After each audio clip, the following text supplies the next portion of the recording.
I'm not gonna let the game bully me like that. And if the game bullies me like that again, I'm just gonna say see you at GDQ. And that's my ultimatum. It's I'll see you at GDQ if the game wants to play like this.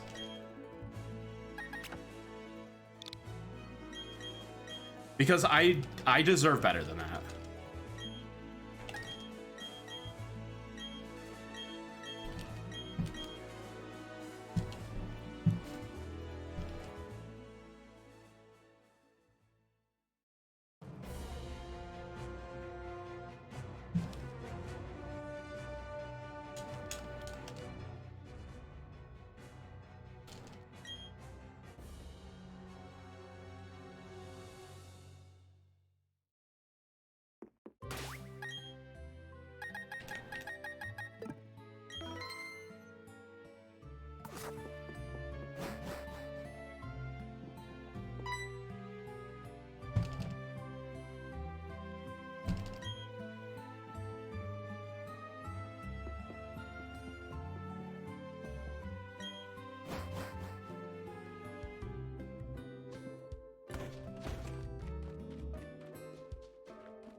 Additionally, I really didn't want to just stare into space at the plus splits all over again yesterday. I want like a couple good splits. I was plus 18 yesterday.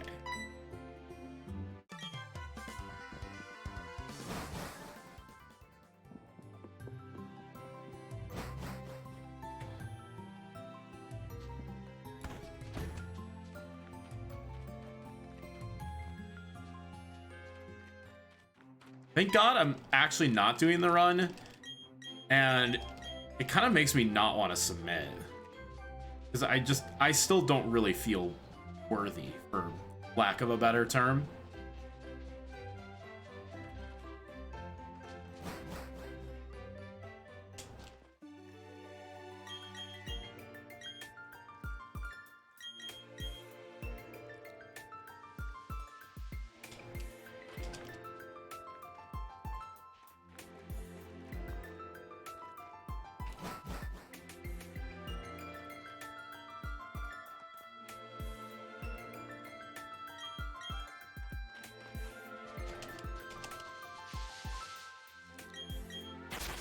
Yeah, but we're not exactly running that game, are we?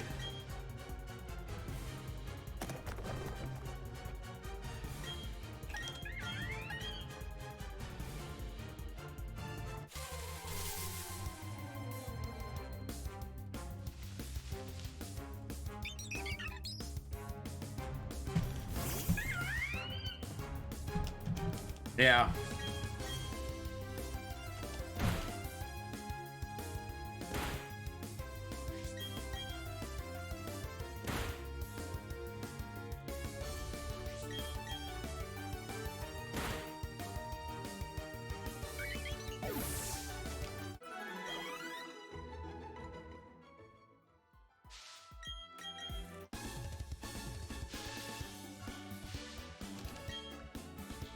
Yeah, I'm okay. I think I'm literally just okay at Pokemon speedrunning. My luck has been better, though. Except for hitting 90% accuracy moves, even then. Hi, Kristen. First run of the day, and don't let anybody else tell you anything otherwise. I definitely wasn't hard punished just now. I am just gonna look. Okay, that is actually a pretty damn good nature. Don't let anybody in chat tell you that I made a mistake, so I died to rollout, and then upon resetting, I got hit with rollout. I got hit with defense curl into rollout, so I didn't kill, and then rollout killed me. Thus, one mistake costed me 2 deaths, and I was like, no, we're not playing that game today. I am not going to let the game bully me, because that is BS. Yeah, no idea. None of that happened. Literally first run of the day, and I'm 1 for 1 on runnable Chimchars. This one is mild, which is a terrific nature. I think mild is the second best nature. I think rash is better. Yeah, first run of the day.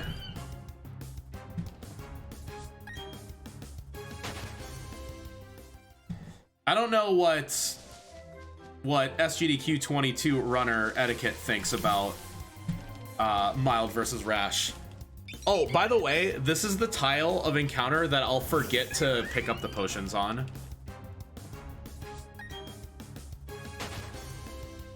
Literally one tiled away. Rash OP, mild poopy?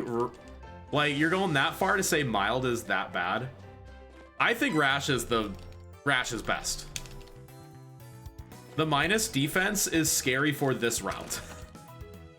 Particularly this first Starly. It's gonna do 7 damage to me, I think. Yeah, rash is so good. Rash is best nature. Lol, yeah, calm.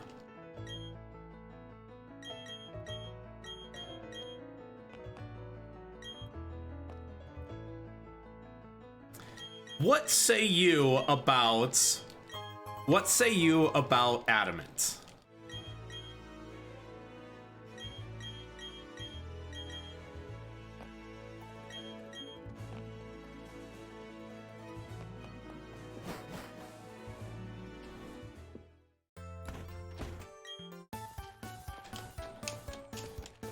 Yeah. That's what I think. Weirdly enough, my notes, and this has to be a fairly old iteration of the notes.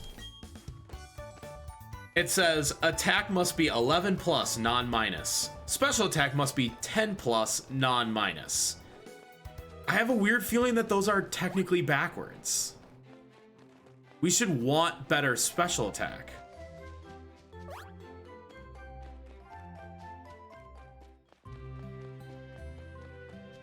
But whatever it is, that's what my current slash like old line. And 10 minus attack is okay. Interesting. Oh, because it has the high IV, it's like 27 to 31 IV, so it's probably like acceptable. Yeah, the special attack just feels way more important.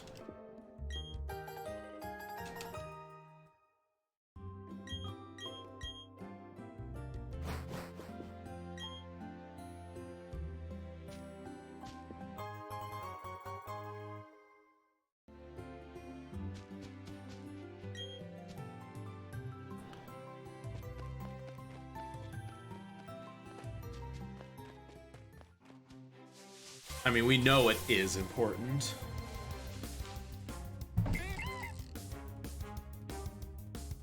Now, I don't remember if my defense was 8 or 9.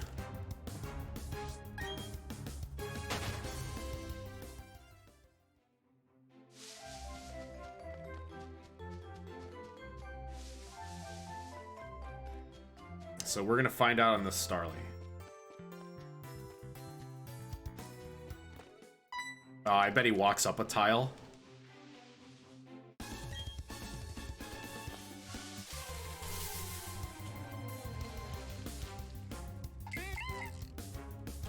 Oh, ooh, etiquette. I have information for you. I have information that I learned yesterday. And the information is... Future Sight does not hit you from Alakazam.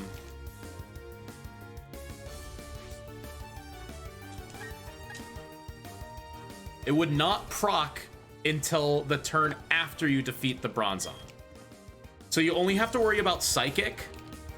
And remember, the Alakazam is holding Life Orb. So Psychic will do, and I calc this out today, I think it's maximum like 0 IV special defense, highest possible roll is 38 or 39. 31 IV on the 15 and 16 roll is 31. So if you're 31 or under, you definitely heal on You definitely either heal on the Mr. Mime before you start attacking, or you could heal on Alakazam, because even if it throws out a Future Sight from there, it would proc, but then you're healed off. So yeah, Psychic is what we care about. Yeah, I got Future Sight yesterday, and it's like, good, we're gonna figure out if it hits me or not, and it did not hit me. All right, looks like I have 9 defense, especially if I only got 6 that first time. But I'm not gonna play around that. I just want to play the game.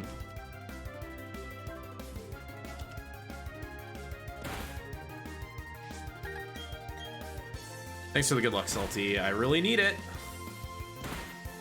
Oh. If I said I wasn't playing around that first 7, I'm not gonna play around the 7.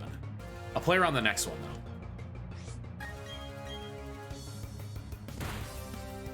Because at some point, I need to just finish the job. Okay, I just killed him. Maybe that growl might hit me. Got it.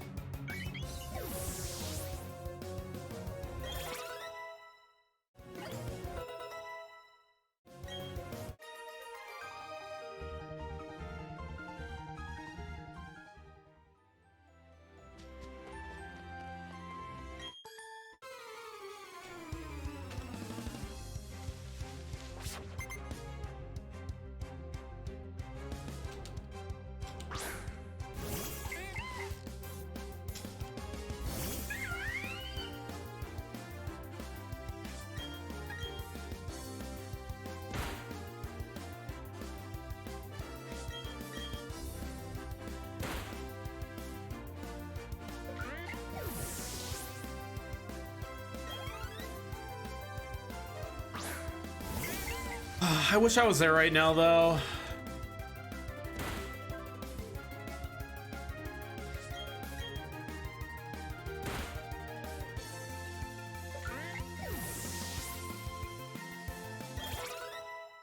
His special attack seems good.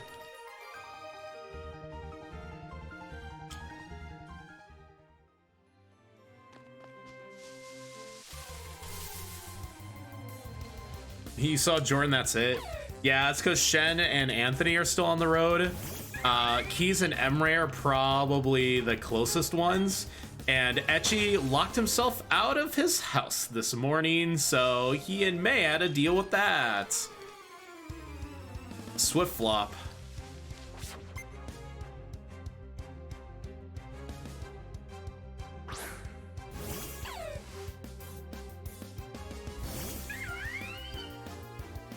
Yeah, imagine going through that on the day you leave for GDQ. You're just like, oh. Don't, you jerk. Please kill.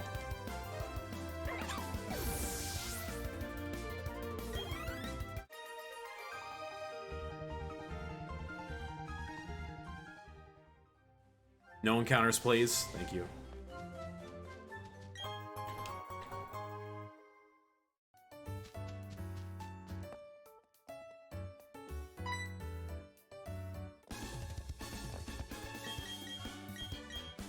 Yeah, if I was there, I would totally hang out with you, Etiquette.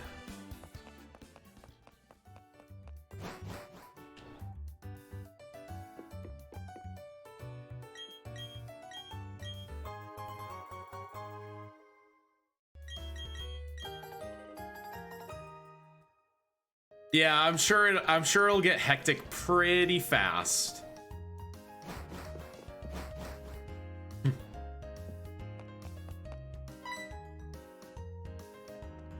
You'll definitely have more than enough of us to go around, to the point where you're like, oh, I'm sick of you guys. Never want to see your faces again.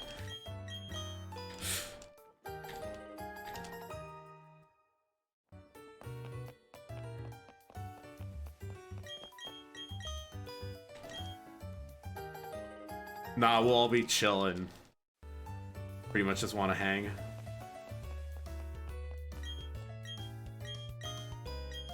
Now, I don't know who has the best barbecue in Minneapolis, but that's where I want to go.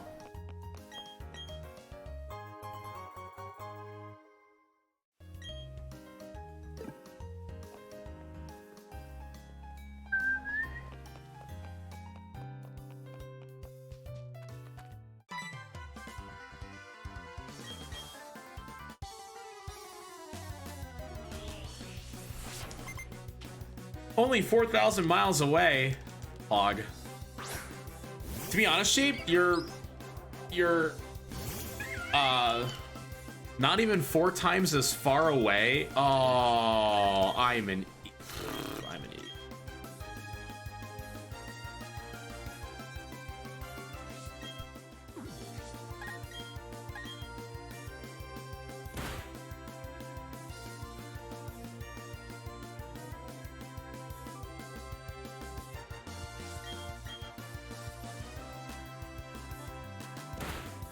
All right, I was not punished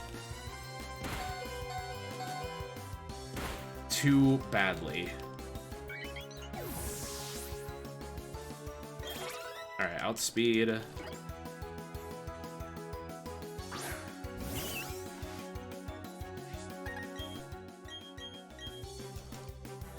Is this gonna be good HP? 9? No, I need to get high rolled once.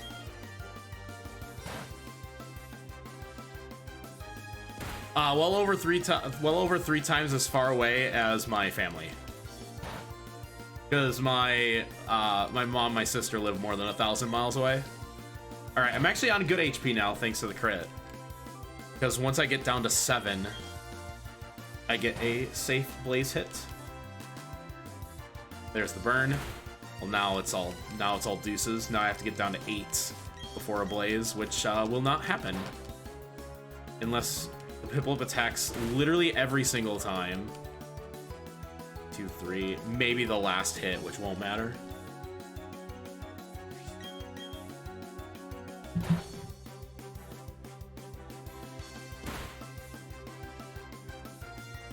Yeah, it's not gonna matter. If Piplup hits me twice, I get Blaze and it won't matter because I'll be on 1. And it won't put me at 8.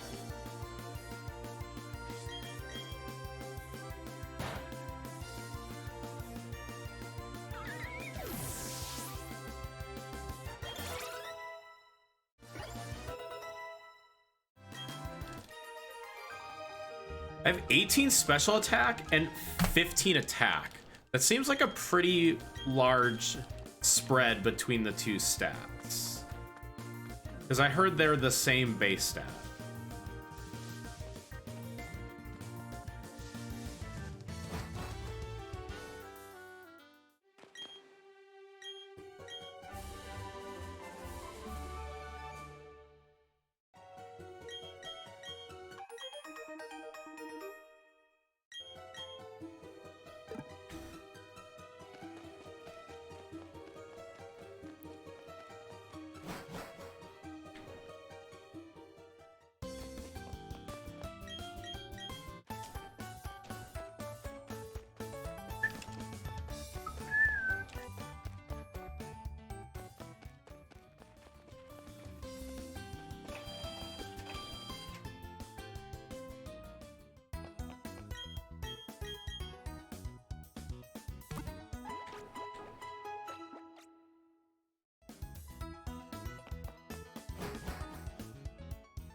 All right, come on, not level 5, please. Ooh, that is indeed not level 5. That broke out of a 63%.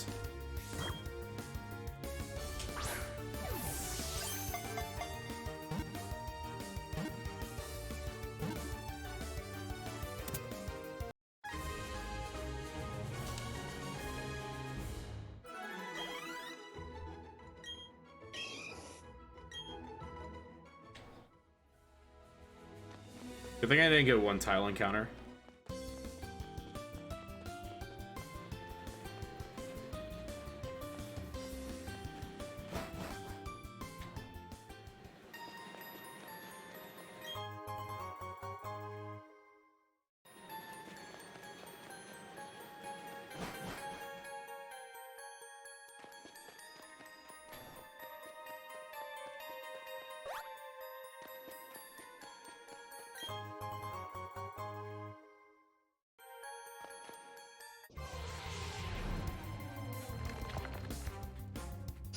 Zoob.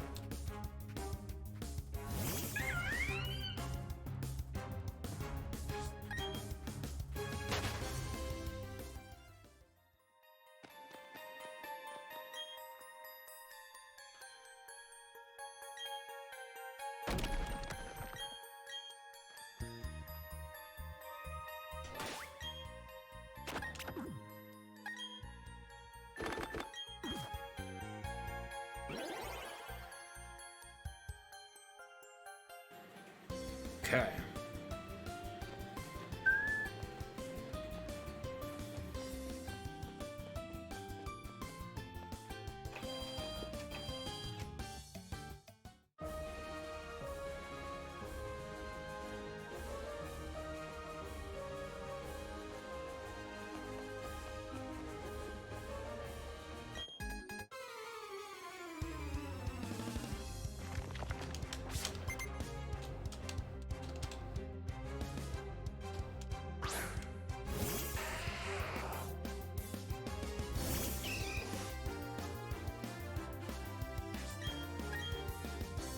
How early do I have to get up for tomorrow?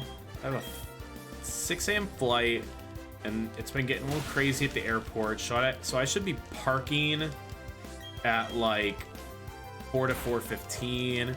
Takes me about 20 minutes to get there. So I should be leaving at like 3:45, which means I should wake up at about 3, which is actually a little bit later than I usually wake up for my morning shift. So we're all right.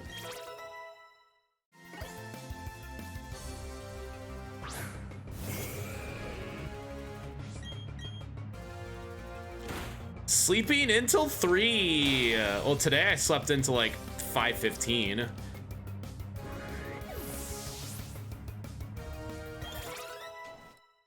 Team defense. I don't have that great speed, but that is okay.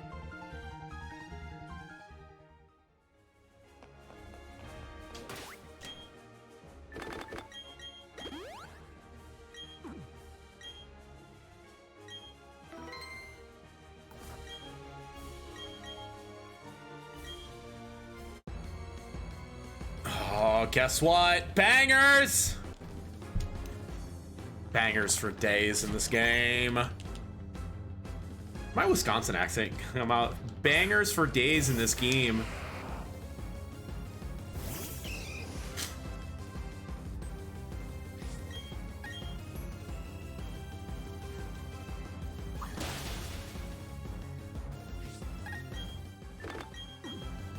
Don't you know? That's right. Don't you know?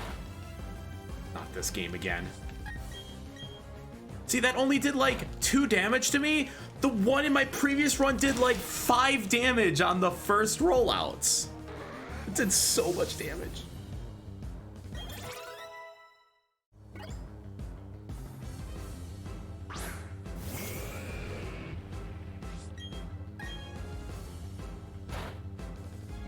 So if I'm at 16, I'll probably do 13.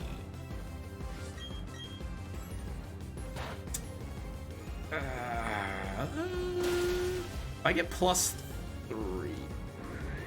Yeah, I can only tank 1.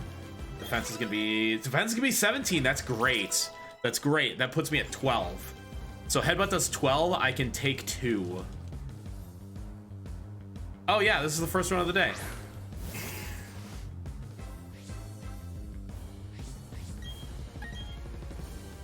But only by 1. See, 12 damage. But I didn't get flinched, so. Wow, what does a good Rourke split look like? I wouldn't know.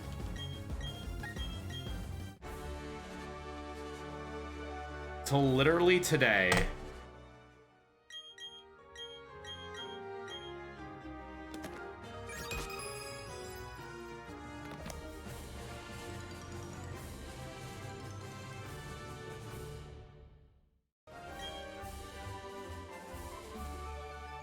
Could someone explain to me why the Rourke split is so volatile? Like, I get the berry split depends mostly on like encounter luck, but the Rourke split's insane. Yeah, sound on run.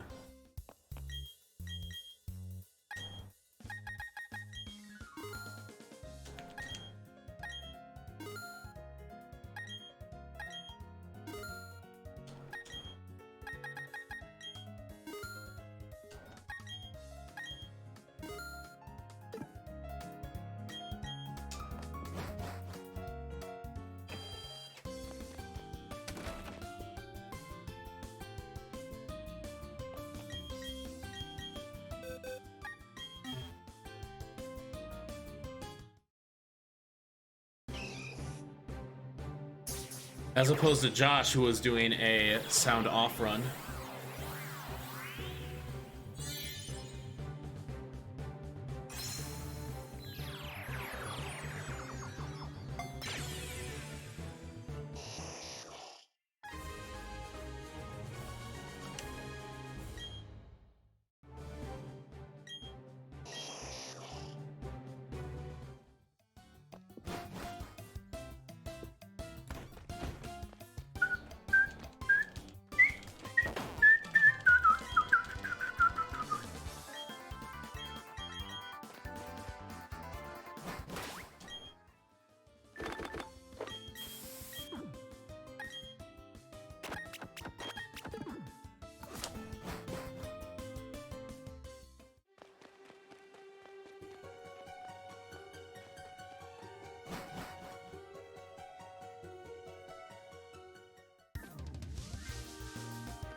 Nice.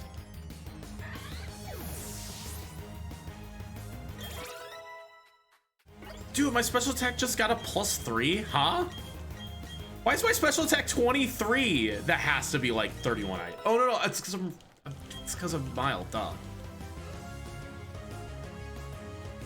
I like forgot I'm plus special attack.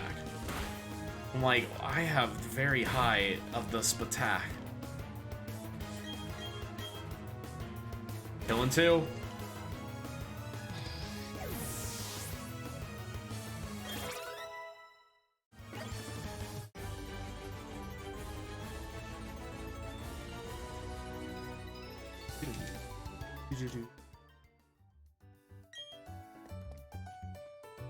Allergies, stop. Stop it. Oh, I'm sure I'll get to Minneapolis and be like, why am I still stuffy? It's just bound to happen. Come to Washington. We barely have any allergies out here. Allergens, I should say.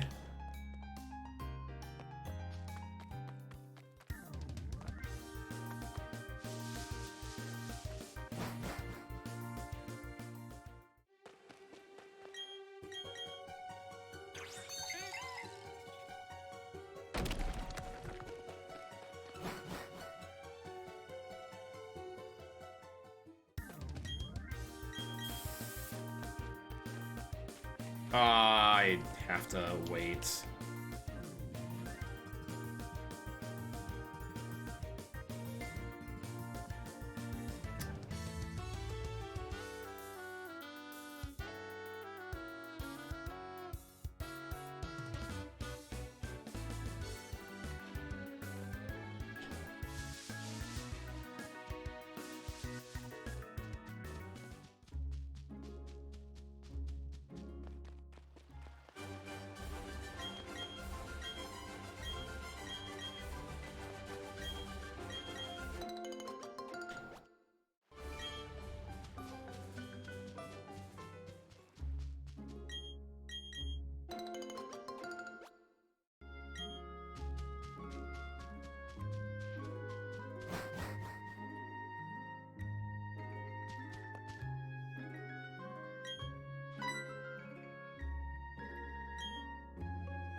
At least 2 shots.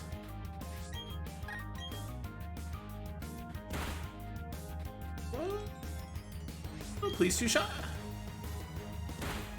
Yeah.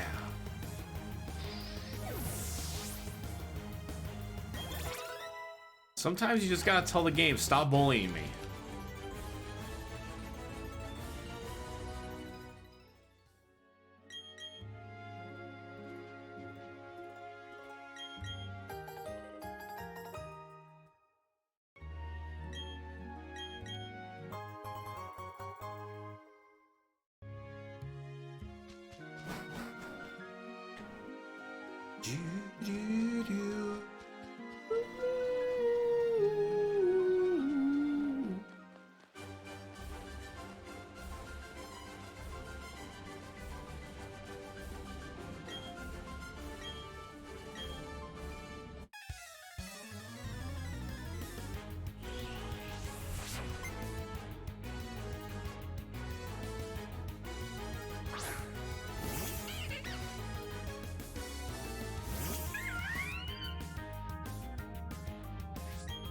I don't even know if I get fake out's lame, but since I didn't take any damage up to that point, I actually should be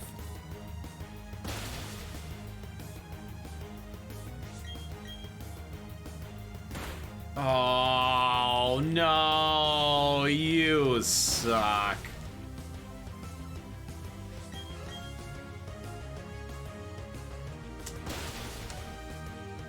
I had to open my big Meowth. And now I lost my Oranberry.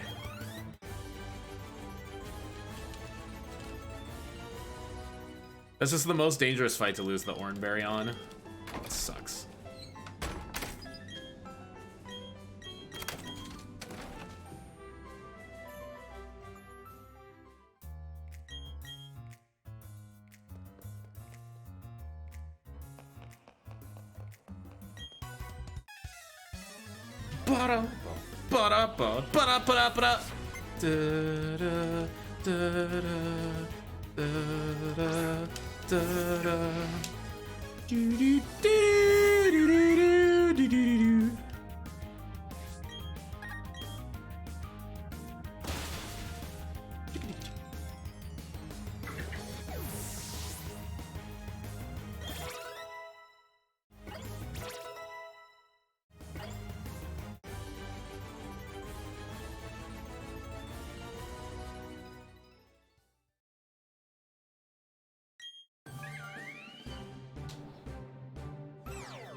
On 20 defense.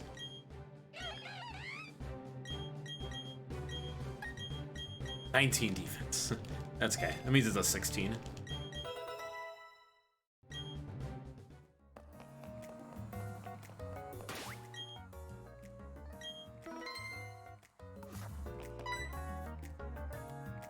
Doesn't matter, the Oranberry's gone.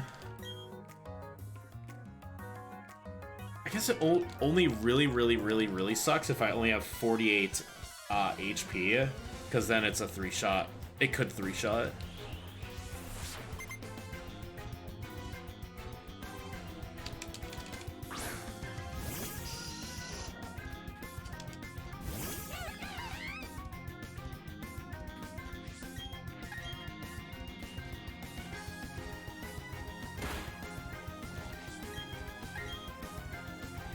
Yeah, I'm only at 42 HP. I have low HP. Oh, you suck, dude. Nice U-turn. This is gonna be a situation where I'm gonna have to fight the Pachirisu first.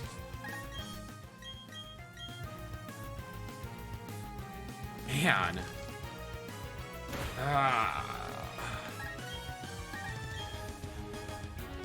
Okay, Growl's fine.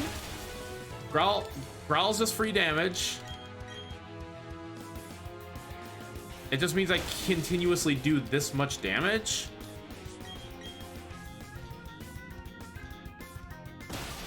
Again, this is fine.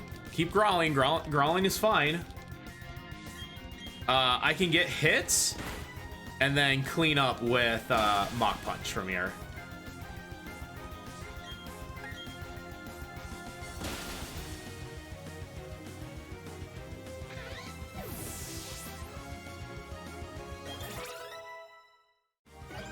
That means I need to be at 14 HP for Blaze.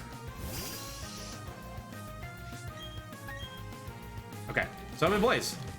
Cool. Nice crit. That saves a turn.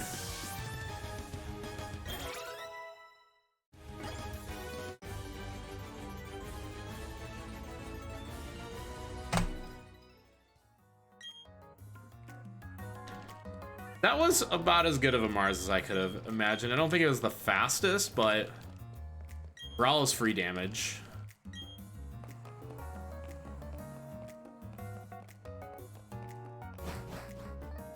Yeah, okay. Just Repel and Cherry Berry.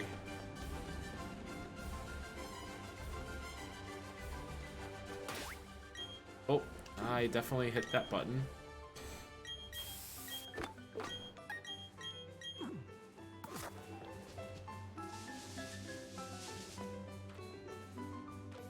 Yeah, okay. Okay, that's a good cycle. Decently good anyways.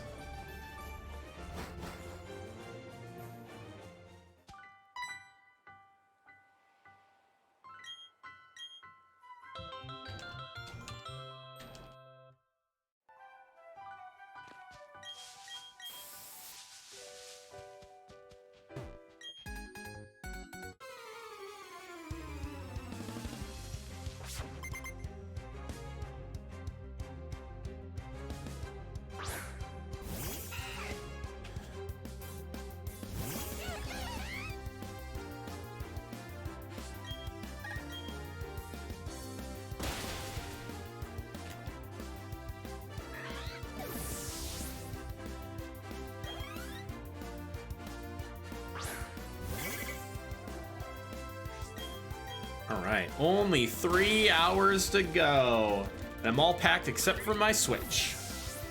I'm trying to remember if there's anything else I need to remember. If anybody's going to GDQ, do I need to remember to bring anything?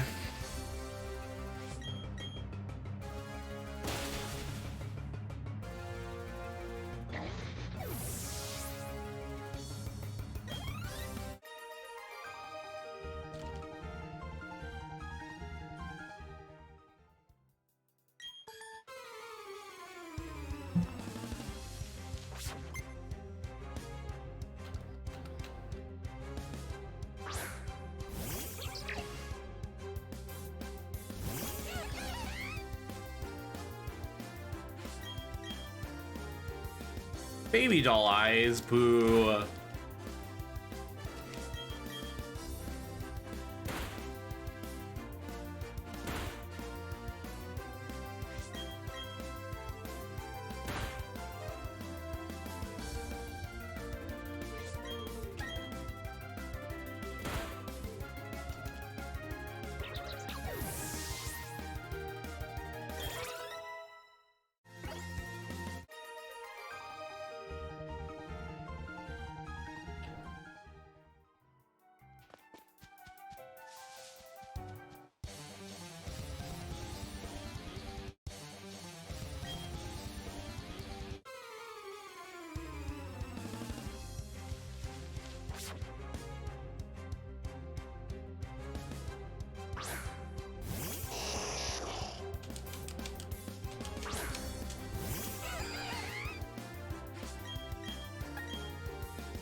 Nice little vaccine part of the run. Oh, it feels good to crack my back because I couldn't do that yesterday. I was like, somebody give me an adjustment.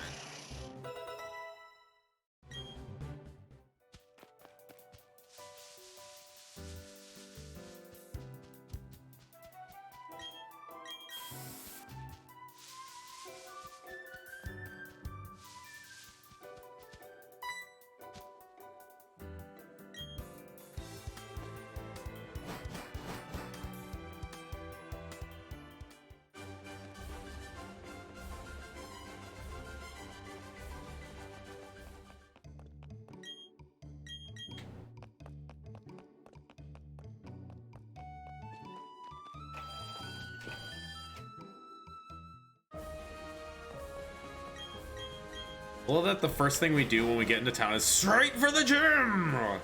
Actually, we do that in quite a few towns. How many cities do we, the moment we enter the city for the first time, go immediately to the gym? Eterna, Pastoria,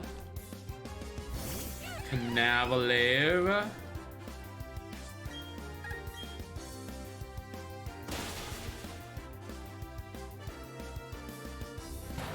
yeah, I think that's it.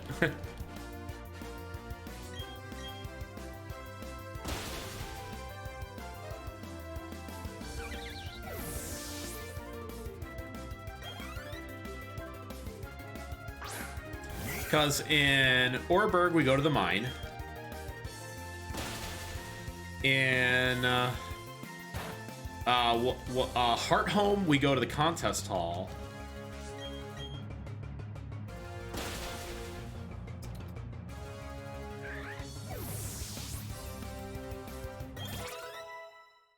In Veilstone, we go to the mart.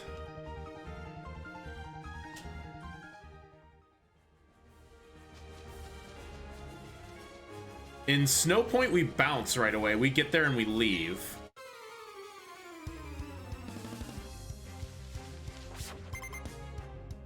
And in Sunny Shore, we go to the lighthouse. Am I missing one? No, that's about, yeah, that's about right. All right, let's get some one-shots.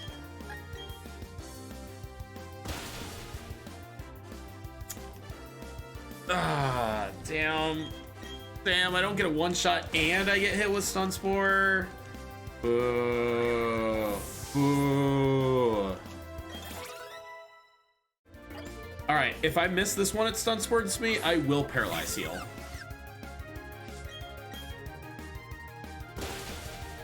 Yes, okay. Alright. Got one-shot. This is now an acceptable gym. I got the easiest one.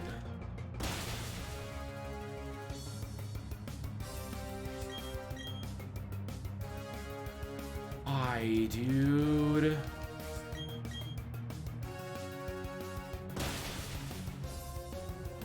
Didn't even click Sleep Talk, which is...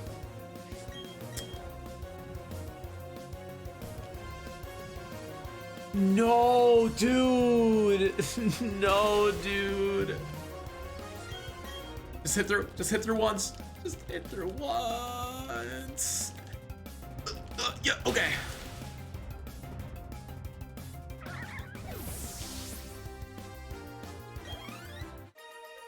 So lame.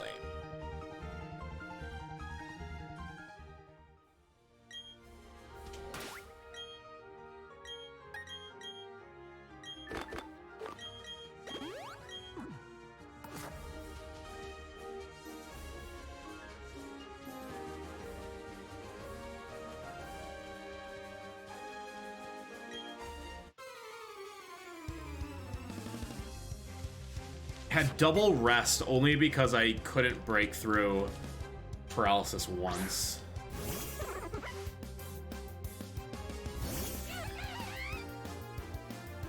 So this is no longer an acceptable gym because that should have taken me 5 turns and instead took me 1, 2, 3, 4, 5, missed, 7, 8 turns. So I lost 2 turns instead of saving 1 turn. Oh, my attack is garbage.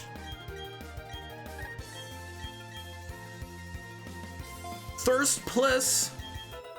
Thank you so much for the raid.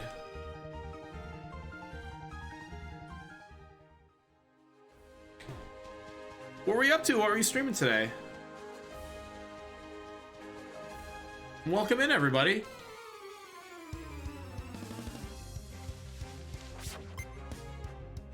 Three NT on 60 NL.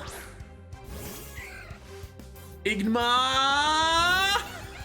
Thank you, everybody, for coming on in. I'm tpat.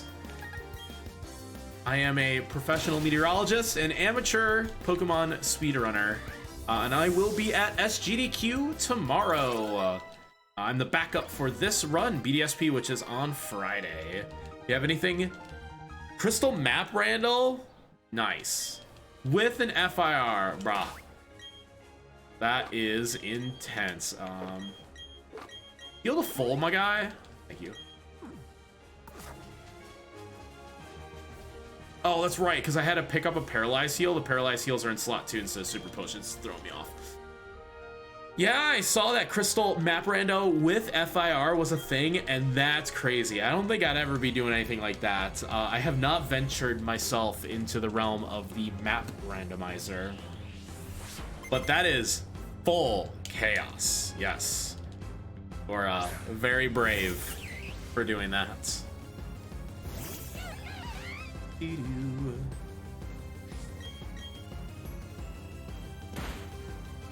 That's a solid first hit. We need another solid second hit here.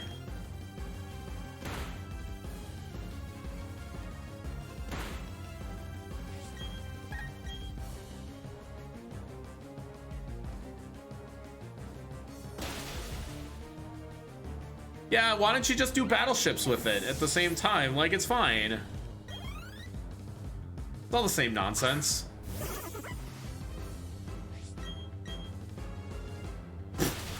It'll happen for sure.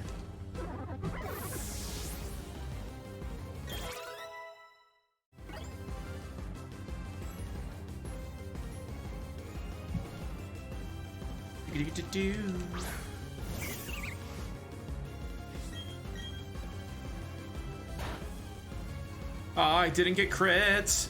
Yay!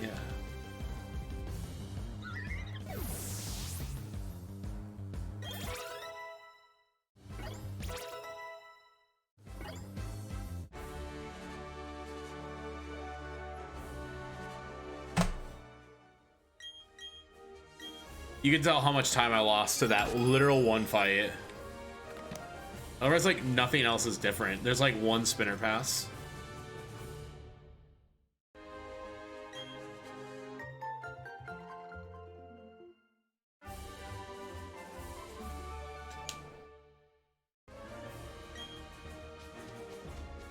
Grass Knot is a good move, I will admit.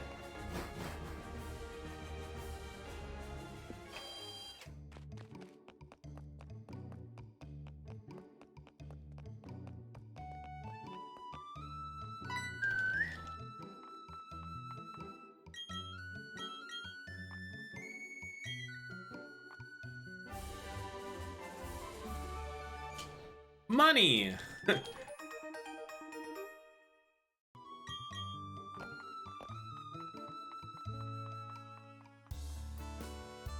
Oh my god, is that Chris's Eevee with the Fine Fire? That's pretty funny.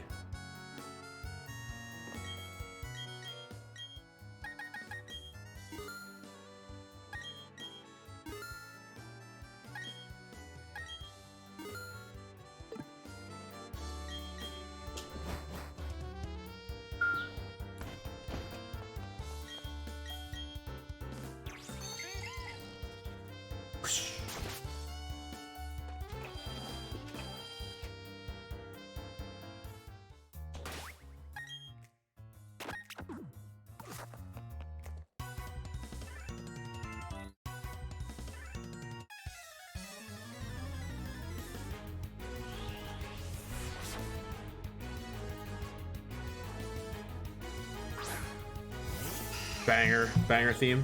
Actually, the Galactic themes are pretty good. Cyrus is just outright the best.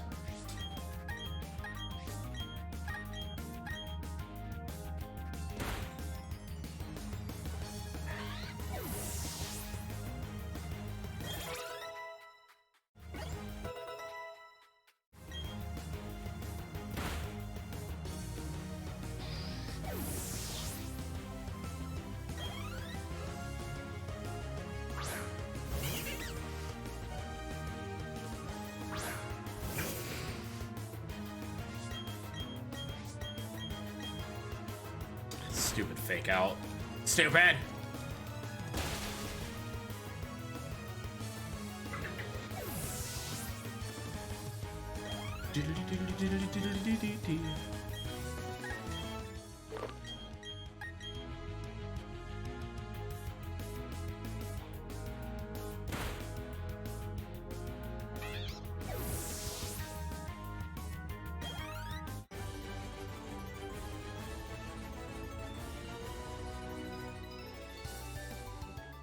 Have to heal that at some point.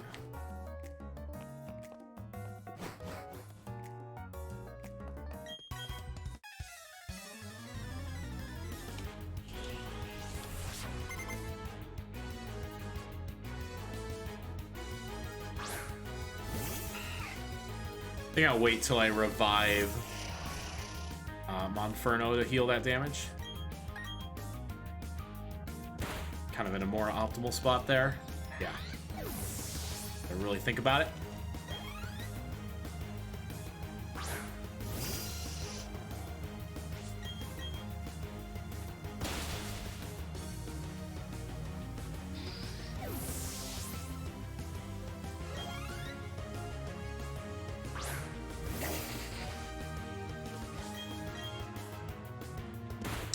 Gotta get the apartment ready for when I leave, which means I gotta like shut my windows because it's gonna be like 90 degrees next week here, and I don't want it to be 90 in my apartment when I get back.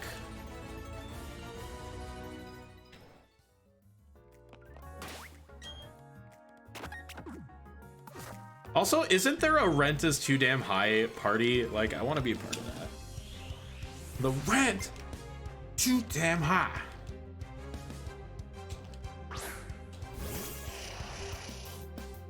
All right, this is where I died yesterday. You're gonna not die today by not getting a controller snapback. Hooray, we did it. I saved 3 minutes. 44. Okay, I do outspeed skull. It was really funny. It was like the first funny thing, and then there was like the D's nuts party or something.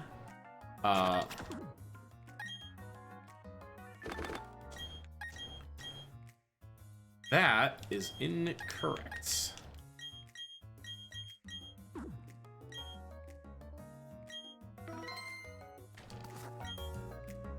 I gave the P.E.K.K.A. berry to the wrong person. That's okay, I can leave the P.E.K.K.A. berry on Kaza, that's not like a big deal.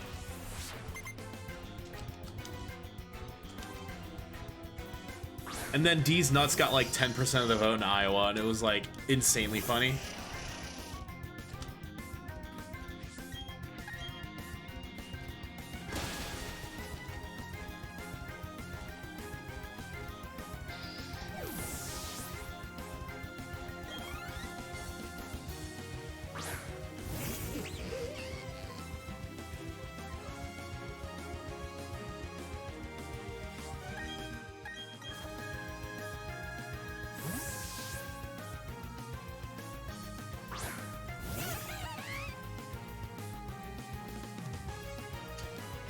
That's okay.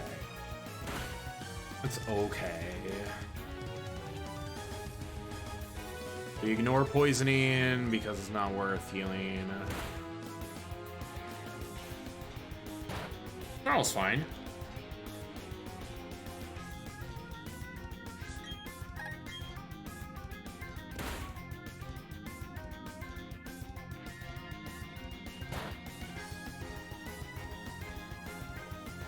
That, I think I barely live Aftermath. Let's see here. Yeah, 4. I was gonna say, that's gonna be close. You're allowed to die to Aftermath, that is totally fine. Just means I have to pick up an extra revive. And it's not one that I particularly enjoy picking up, it's a hidden item. But I didn't have to.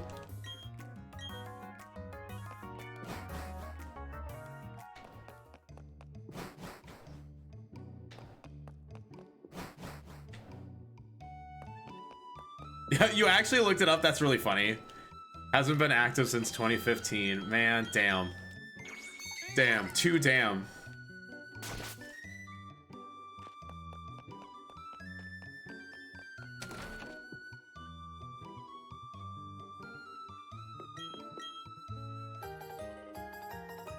Revive it in Spokane.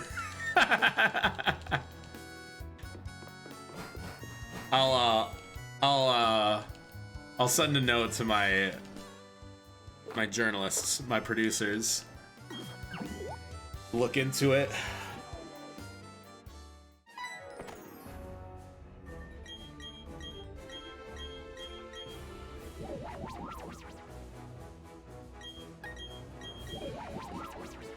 The only thing we have in Spokane is the rent isn't high enough. Damn it, party, and it's all of the landlords.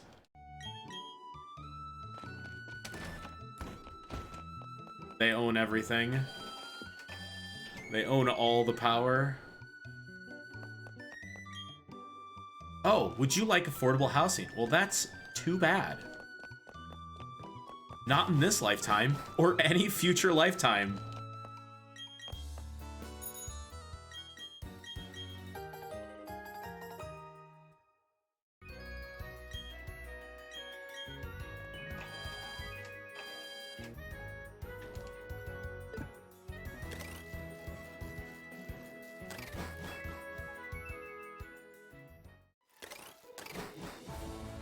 High gear accelerates actually pretty fast.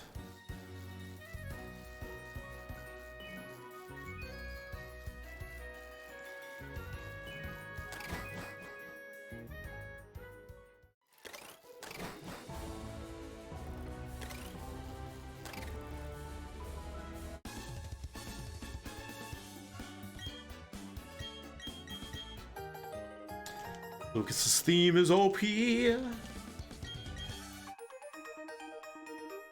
Repel, heal bike.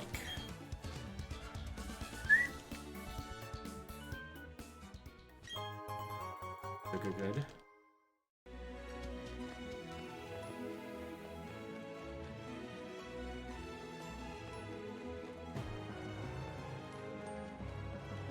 I want him to spin.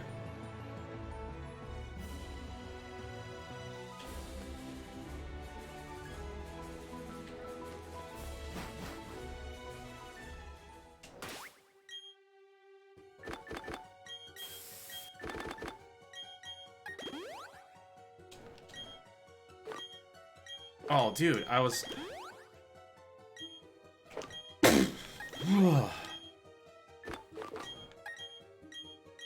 In the middle of menuing, kind of sucked for that sneeze. I was like, ah.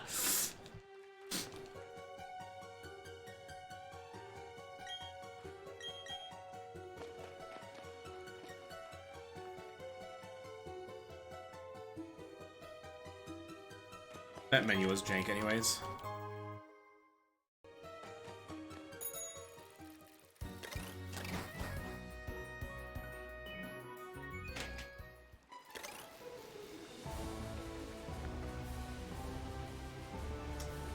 I have to wait for him to spin.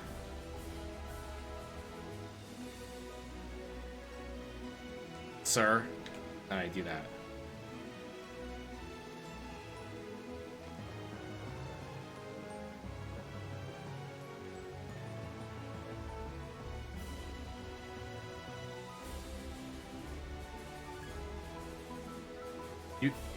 Sir, you could just look the other way.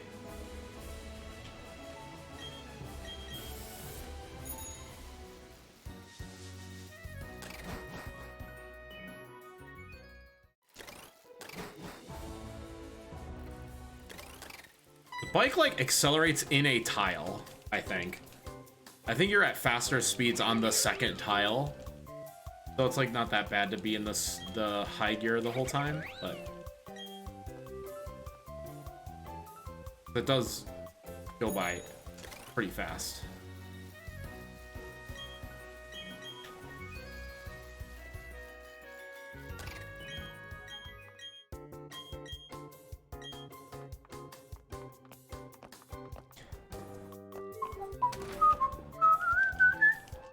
Yo, it's time for contests! Contest theme, top 5 theme in this game. Maybe top 7. I can be convinced. Also, Heart Home, banger.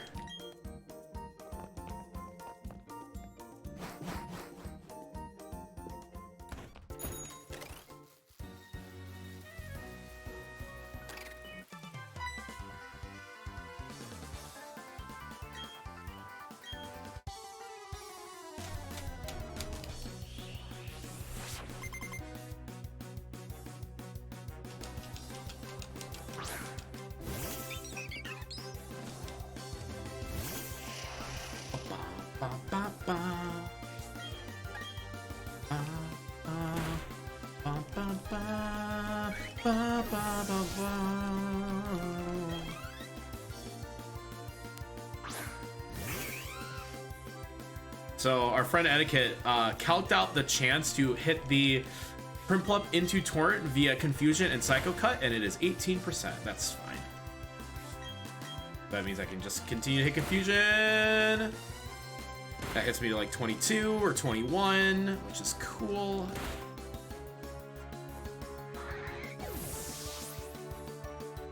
You want to be like as low as possible so that the Rapid Ash actually could kill you in a turn, which is why you accept the Torrent hit if he doesn't attack turn 1. Do not accept the Torrent hit if he also bubble beams you turn 1. You will die. But yeah, 18% that Confusion plus Psycho Cut actually hits him in a Torrent. And that's with crit chances too. Speaking of crit chances, do not crit this Ponyta.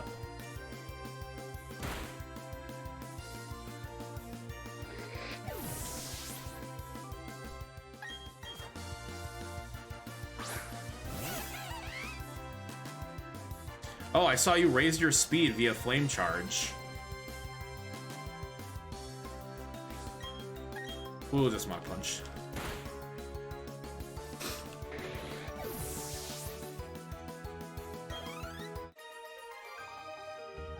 Damn, that was with like slow spinner passes.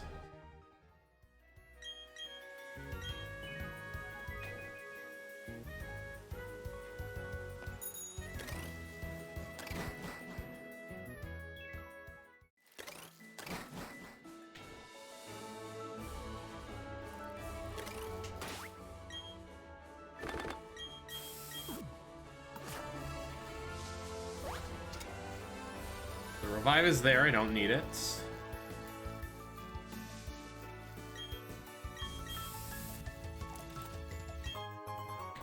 Need that.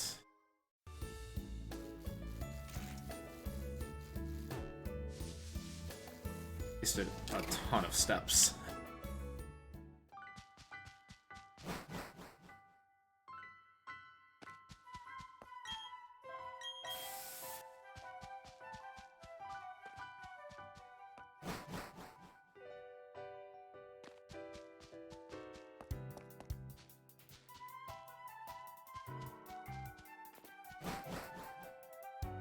Pass.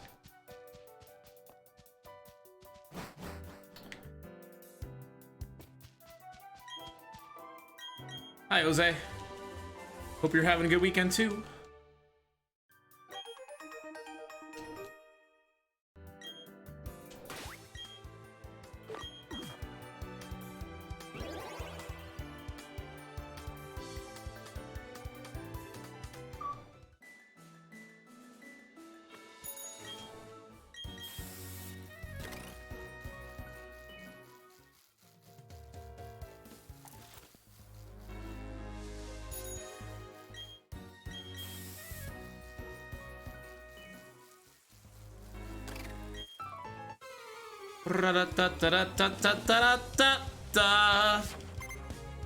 Okay, this is the fight. This is the fight that we actually can, like, have good things happen. And by good things happen, I mean get reduced from full health. I do not want to be full health exiting this fight. Please use, like,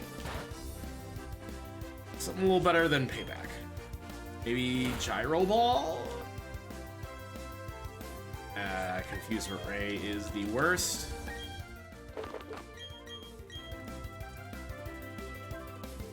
Confusion is good. Confusion's very good. Okay, I'm at actually pretty good health, which is about 50%. Not too much lower than that. If I take a takedown, I'll be a little nervous.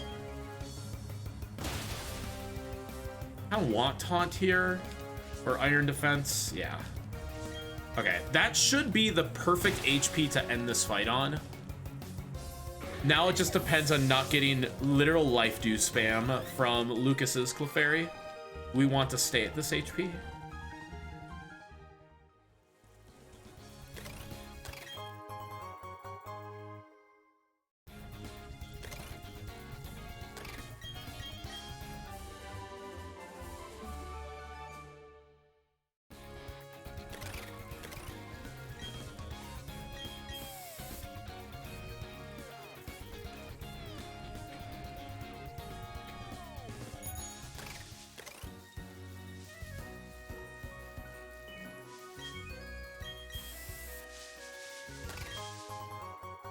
Calcium TM's heal.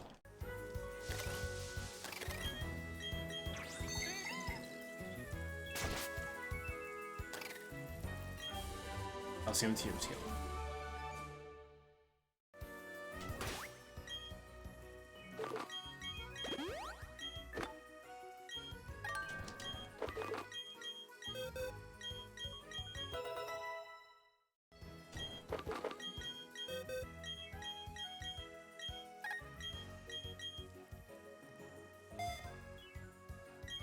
Thanks for the good luck.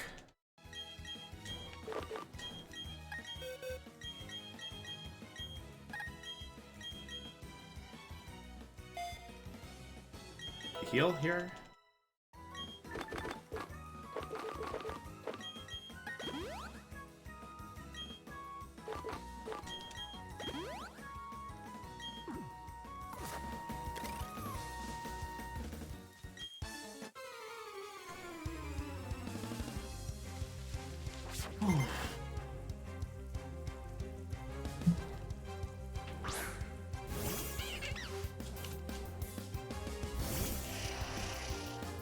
One in 16. 1 in 16.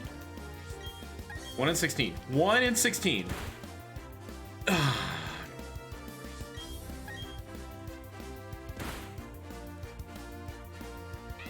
have to high roll or crits to kill that Glammeow.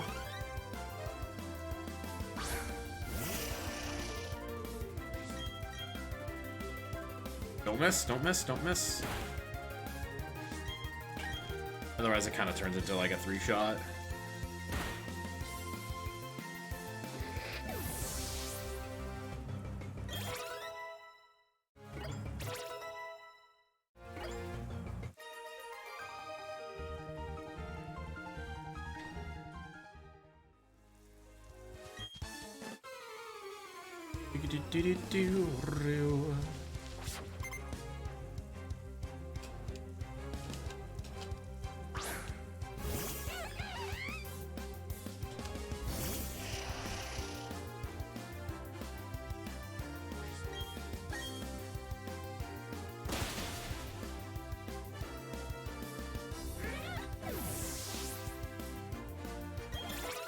The Potbelly's variety. Also, hi Razor. And Markachin.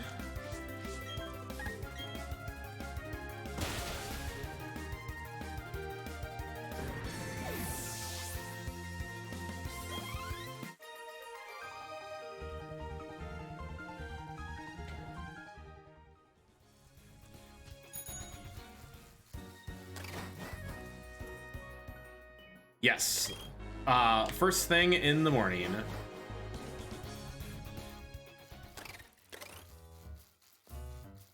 I landed around 11.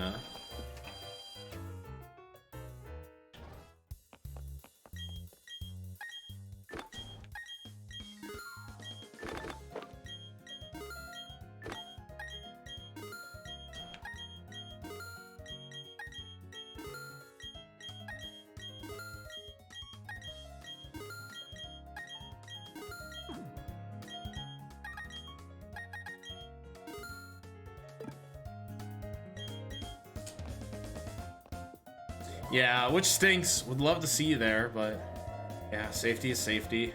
Oh, the safety protocol.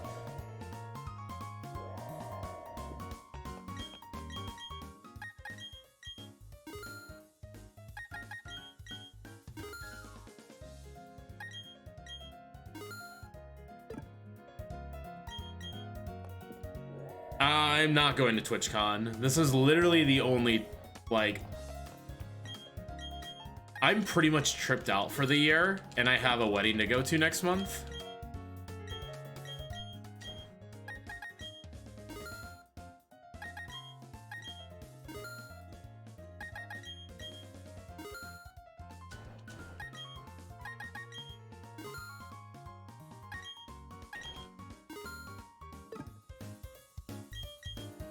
Yeah, between Seattle, Milwaukee, Minneapolis, and Lexington, I have spent honestly too much on flights and hotels for how underpaid I am at my job. So unfortunately, this is basically it. Everybody else has to literally come to me. Everybody's like, come visit me. It's like, I don't have the money. You have to come visit me now. Y'all want to see me? Come to Spokane. I might meet you in Seattle, but even that's like, again, hotel costs is a thing.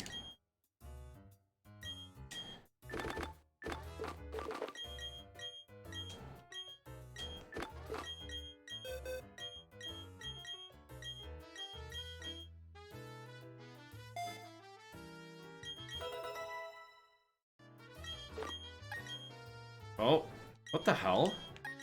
Why would you give a TM to a Pokemon?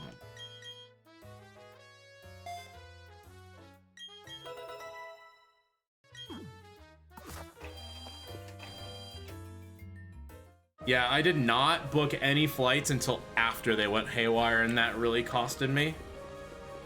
Costed me a lot. Still upset about the state of the world. I mean, there's a lot of things about the state of the world that I'm upset about. This is just one of like 8 things that I'm upset about. Upset about everything.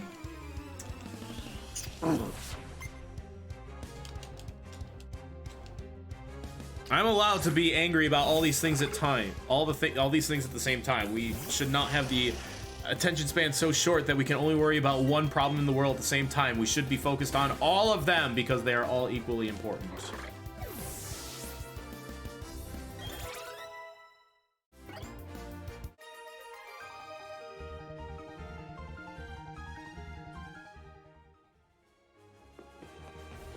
Ugh.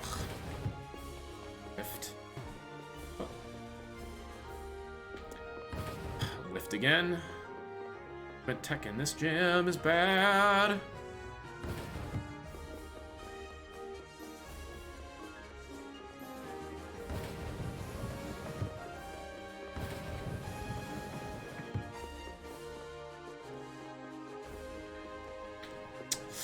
God, man, I should have hit that, but the game just didn't give it to me.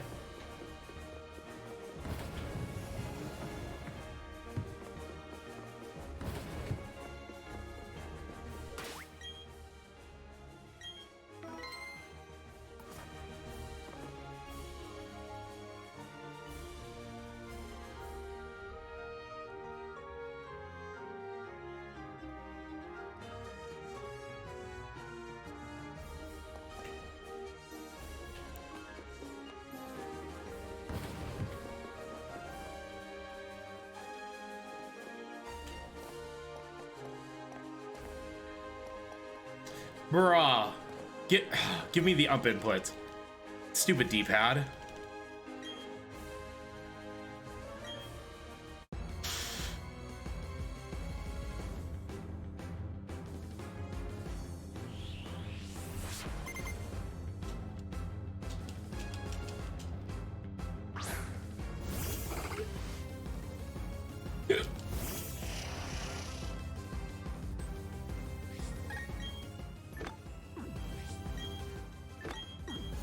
Seen inputs. It's a cool game.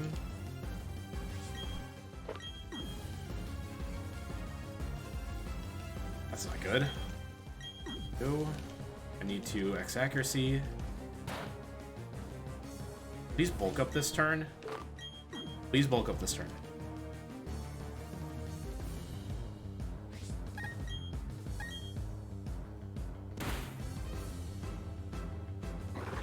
Edit's run is 11 a.m. Eastern time on Friday.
No, I definitely only hit the B button once.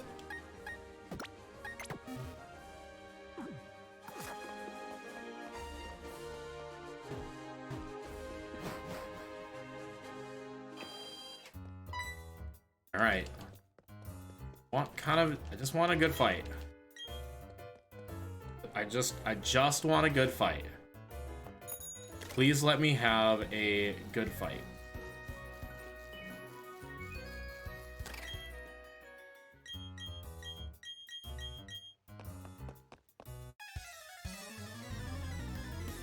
Can I have a good fight?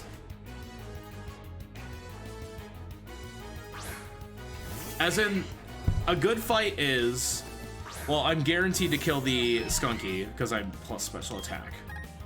Oh, that's right. I just do not want life dew to be spammed. Do not heal me to full health. Let me stay either at my current HP, but no more than like 75%.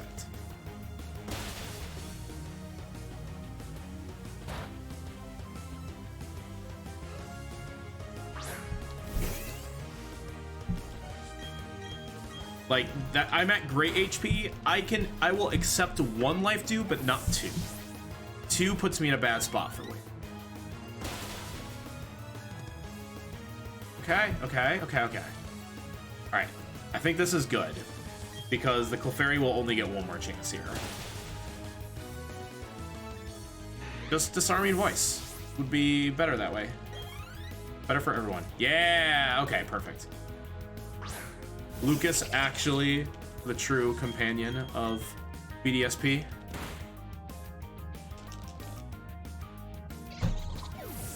All right, I am far more guaranteed to have a good wake fight.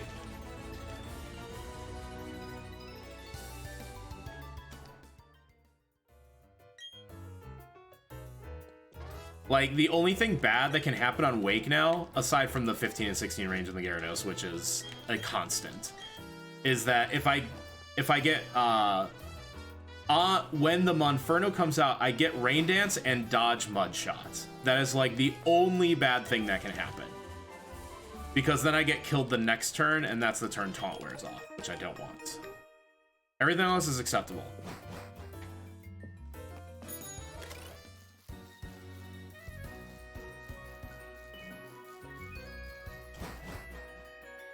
Swap.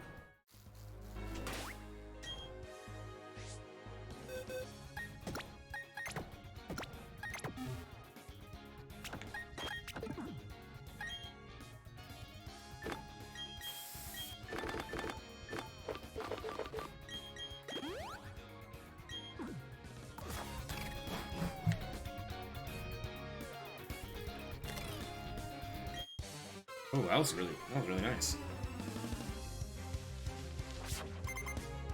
Might be able to make the cycle.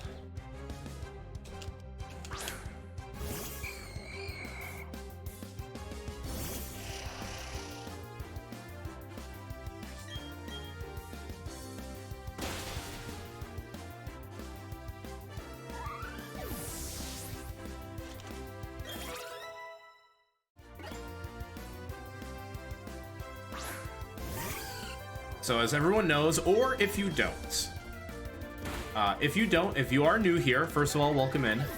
I'm tpat. I'm speedrunning BDSP in preparation for SGDQ this week. If you are new to this speedrun, the route which uses this in-game traded Kadabra gets boosted experience, but we still only have obedience through level 30. And Wake is the gym leader that gives us the obedience level 50 badge. So we're trying to stay below level 31 before the end of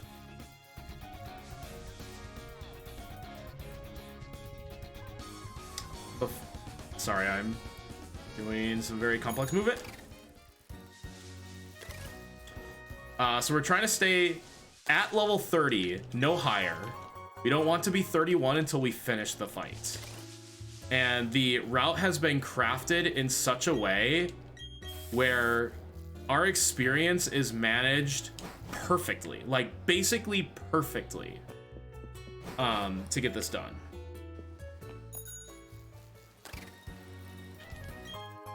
I have to wait.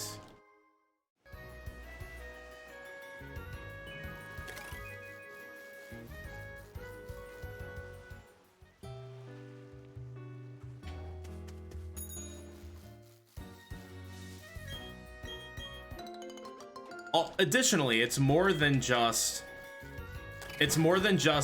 don't be level 31 till the end of the fight. We actually want to be level 30 to start the fight because of the Gyarados. So we want to be level 30 to start, but we don't want to be level 31 until we finish. And I think Etiquette said that the margin of experience is somewhere around like 75 total EXP. Yeah, any optional will give us too much experience if Kadabra's in the party. There actually is one spinner that's acceptable to hit because we have because Kadabra's actually KO'd at the time. The only optional that's acceptable to hit is the spinner in Lost Tower, the guy with the Cleffa. Kadabra gains no experience because it's KO'd. That's the only acceptable optional. Like one we don't have to reset over. Now, what happens, say I am level 31 for his last Pokemon, it is a 50% chance to hit through obedience. And it's actually a little less. So I like to say 49% chance because it's just a straight 50-50, and then the chance lowers the higher level you are away from your obedience threshold.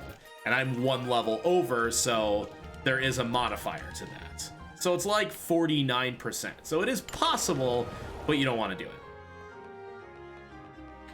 If you hit level 31 on the Quagsire, then you got to do it twice. So now you're only shooting like 25% or less. So the route is very carefully crafted between what Pokemon does Abra / Kadabra get half experience because Monferno is taking care of the others, and which Pokemon does it get full experience, which Pokemon does it get no experience. It is literally, it is millimeter perfect when it comes to the EXP routes. because we want to be level 30 to hit Gyarados to hit that level threshold to make it a 15 and 16 range. Otherwise, it would be near impossible to actually KO the Gyarados, but we don't want to hit level 31 until after the Floatzel. And you'll see by the size of the EXP bar how literally like thin. I think I get level 30 by like 7 EXP to start the fight, and I'm like 60 EXP from leveling up before the Floatzel. You will see how almost impossibly perfect that level 30 experience bar is going to fill up.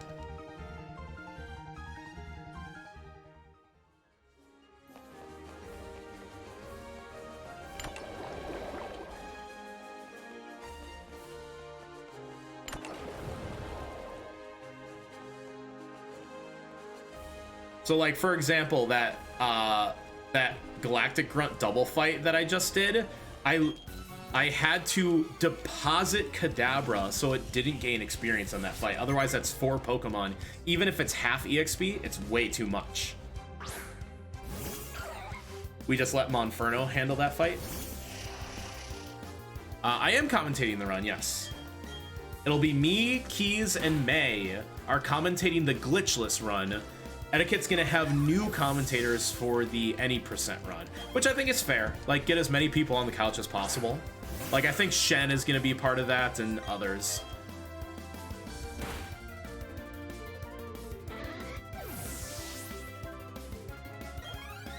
So you'll see by how little I hit level 30 right here.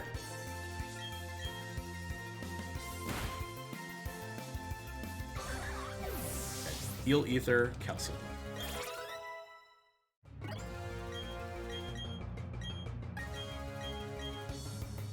I am at full. Ether, Calcium, Raspberry.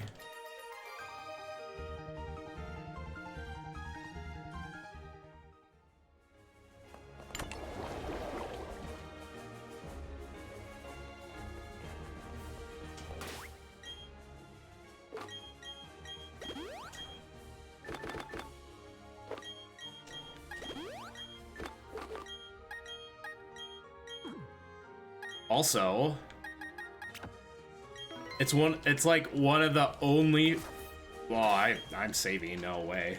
It's like the only fight in like all of Pokemon that you actually use the switch battle style, because we will soft switch to Monferno for the Quagsire, because we absolutely do not want Quagsire to use Rain Dance. Rain Dance means we cannot survive the Floatzel, which has Aqua Jet, Bite, and the ability Swift Swim.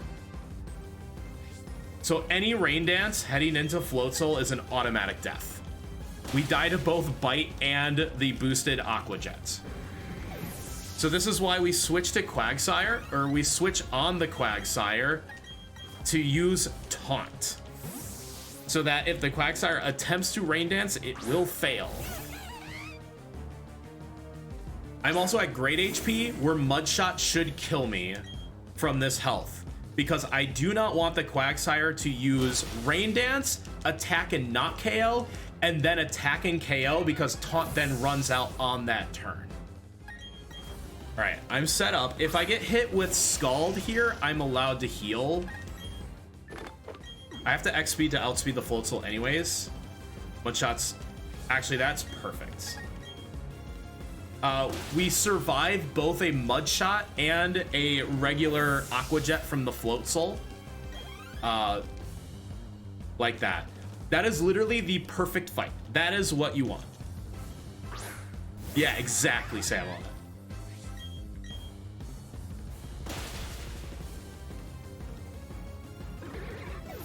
If the fight doesn't go exactly like that, you basically die. It is the dumbest thing ever. That fight needs to go perfectly. There is no other survivable way to win that fight. Yeah, I wasn't kidding. I think the EXP margin is around like 75. You'd have to ask Etiquette for the exact number. He knows it. I barely hit level 30 to start, and I barely don't hit level 30 heading into the Floatzel, making it perfect.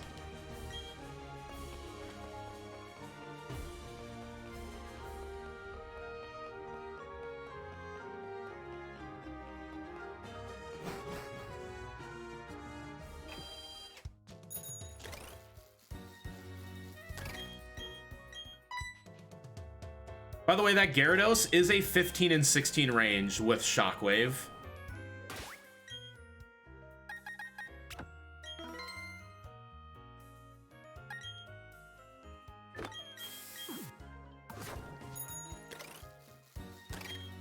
So if you miss the 15 and 16 range, you die. You get hit with Crunch and you die. Which has happened to me. It happened to me yesterday, in fact. I died to Wake 4 times, and that was one of the deaths, was missing the Gyarados range. Funny enough, Monferno not gaining experience through this section is pretty cool, because Monferno will finish the top of Mount Cornet at level 35, being just shy of having to cancel an evolution. Nice little bonus. Otherwise, we would probably deposit early if we could, which would make Mars and Jupiter that much more risky, but what are you gonna do? So now we have no more obedience issues. We're obedient through level 50, and we'll easily get to the next set of gyms before then. Well, yeah, you see it. You love it when an EXP works out nicely, but how much effort went into perfecting that route was no small task. It didn't just like fall into your lap like Oras. Like Oras's EXP route kind of falls into your lap, and you're like, oh, this works out perfectly. I don't need any rare candies. This route was like a nightmare to figure out. And it didn't even stop there. The routers for this game went out of their way to make a bunch of fights better with various like candies, and essentially we go to Snow Point early for extra EXP.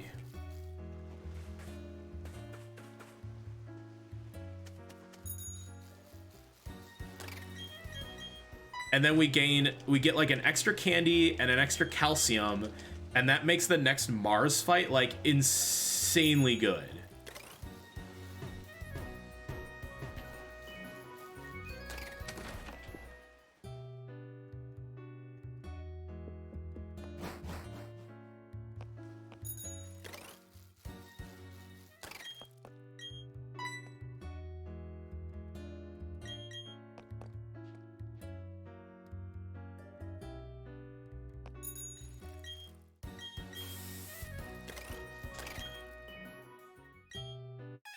So yesterday I was plus 11 minutes on Wake. Today I'm -1. So I'm 12 minutes ahead of yesterday's run. This is much better.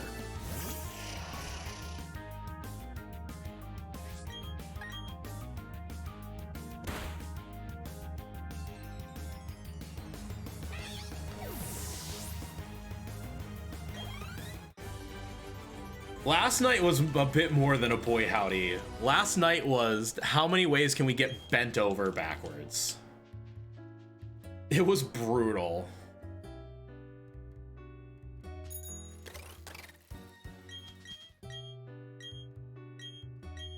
All right, see you around, Kristen. Have a good night. So you're probably going out. I hope you're not going to bed at this hour. It'd be so early. I definitely hit the plus button too fast. I am like a whole day ahead of yesterday. This is true. If you were going to bed now, you'd be going to bed at tpat hours, which is bruh.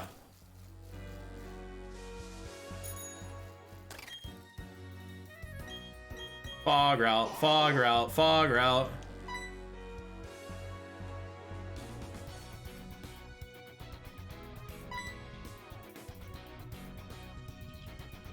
Fog route, fog route, fog route. Fog route! All right, who thinks they can see in the fog? You've all seen fog before, right? Well, it's also nighttime fog, so how many of you have seen fog at night? Now, how many of you have seen fog like this at night? Hold on, wait for it. Wait for it.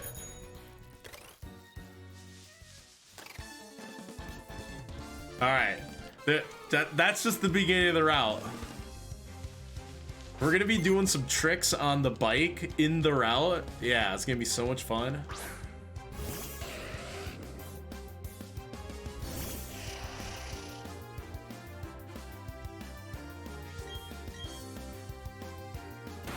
I will say this, I am glad it's not an accuracy reducing, though we have shockwave, it would still suck in some cases like this throttle.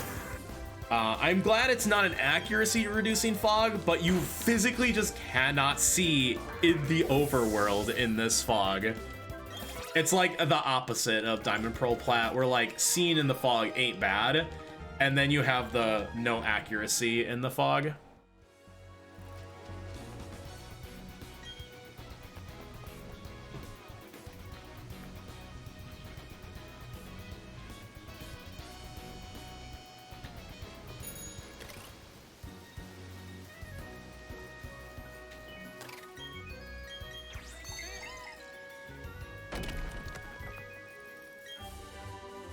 See, I found that all on my own. Didn't need any help from anyone.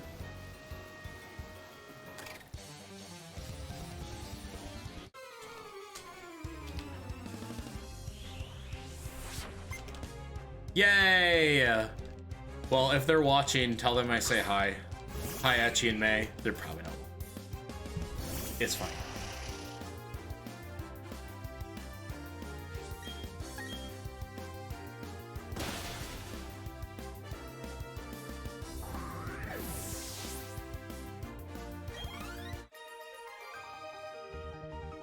They got so much stuff. They got so much spotted cow.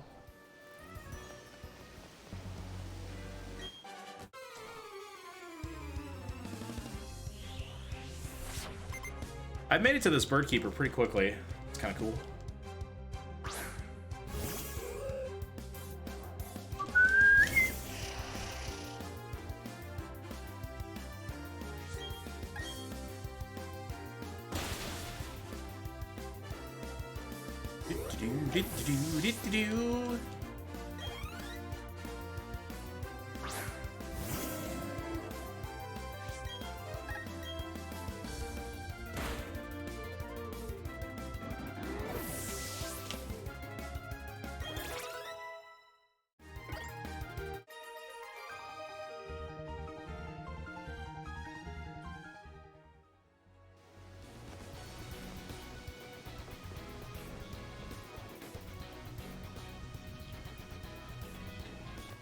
Beautiful. Beautiful. Literally beautiful. Bog rod experts. That's me. But yes, I did like dip my head like very close to the TV to give myself that last little bit of an advantage. Just be like, oh, I need to stare at this guy. All good. That's how that fog route's supposed to go. That was actually very clean. Still doing my D-pad, walking, run, shimmy when I need to for the 2 spinners. You actually have to be careful approaching the first spinner. There's that set of stairs that you go up before you're on the top. You need to walk up the right side of the stairs because he can see you on the left tile, but not the farthest right tile.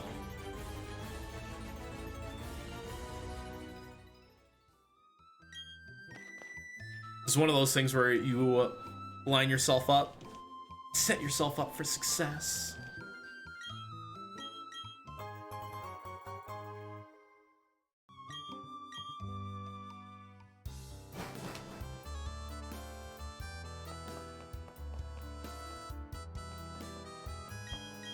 Where are the Celestic ruins in Legends Arceus?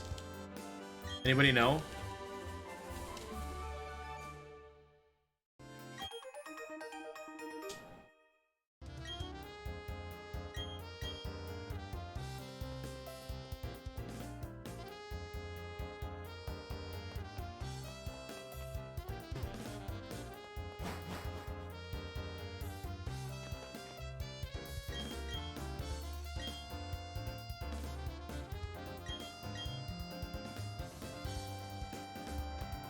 I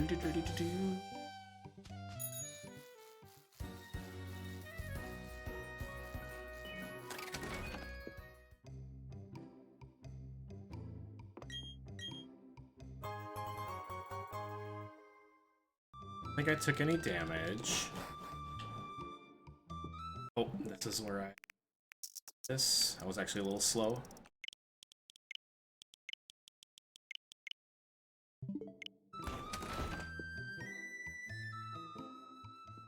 Did I do it in the door transition? I was thinking about the menu ahead.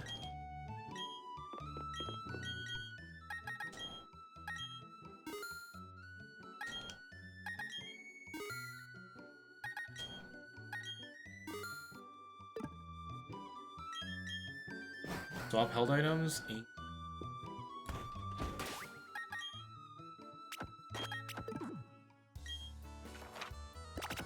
Oh, I missed. And I was already at full health.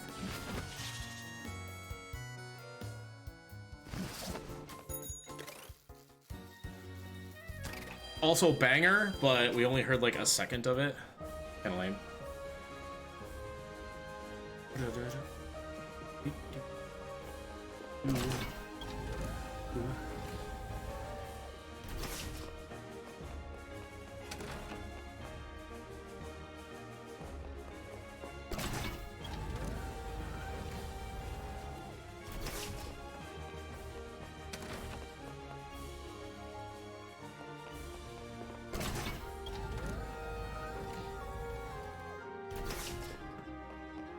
Dude.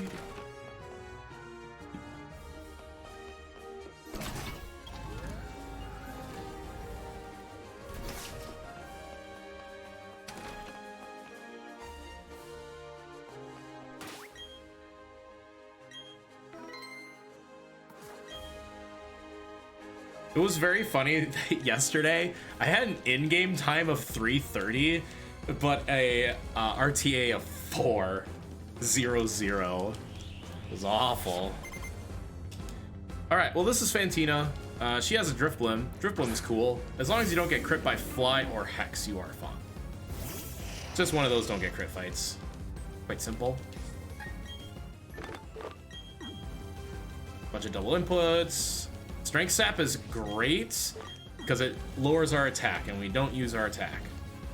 Will-O-Wisp, we have the Rossberry to heal. Remember, Hex does double damage if you are status, so we want to heal that off immediately, and that's what the Rossberry is for. So now actually, I'm not going to heal it off because I'm ready to attack. So we just take the kind of slow fight. I take the fire ticks. Oh.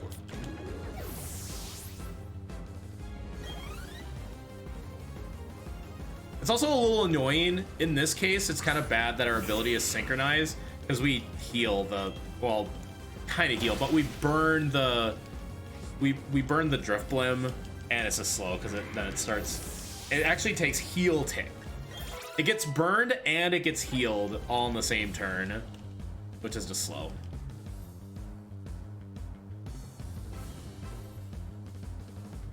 Huh?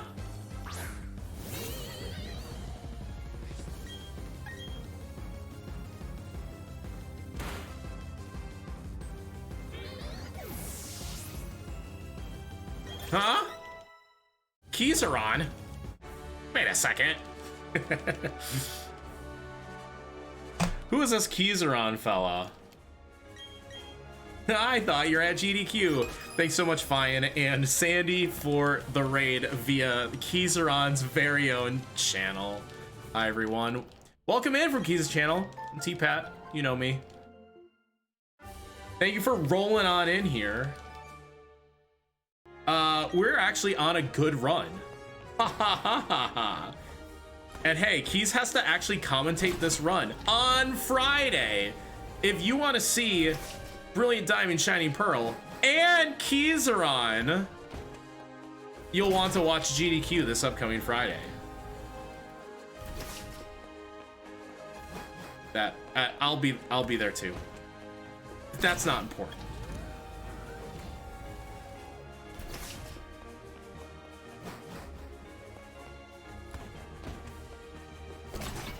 This is gonna be swap, repel, heal.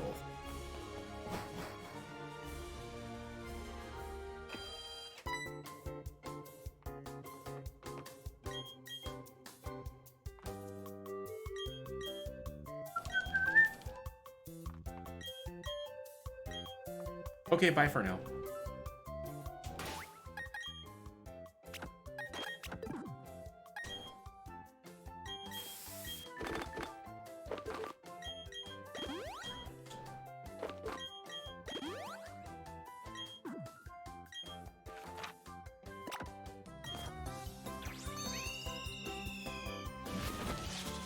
Time to die of heat death. Well, thank you very much for the good luck on the run. Fine. I will see you soon, bud. If you're going anywhere. You might be. It's kind of late for you. It's not like super duper late. It's kind of late.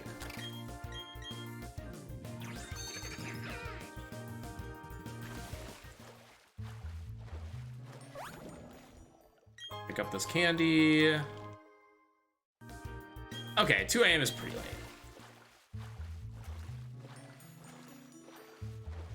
And up, I shimmy. Oh, I could have probably went, but this is just safer. Go lurk, as in a ghost. Wait, ghost steal type? Is go lurk ghost steal or ghost ground?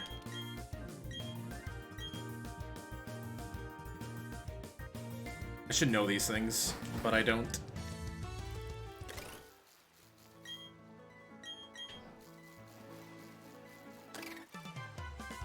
Ghost ground. Well, you have a good ghost ground type.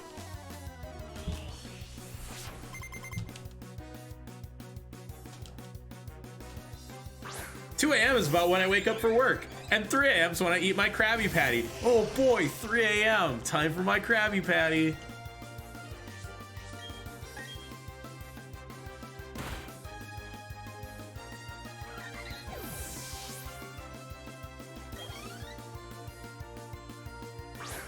Oh boy, 3 a.m.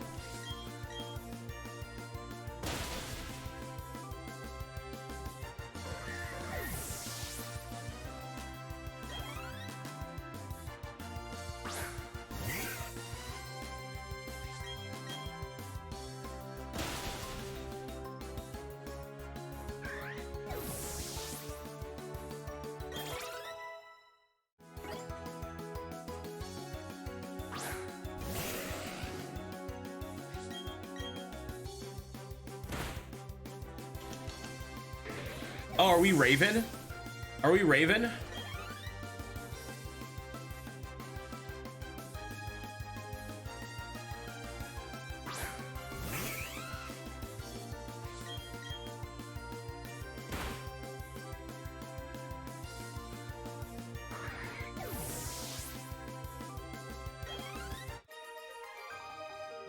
That's okay.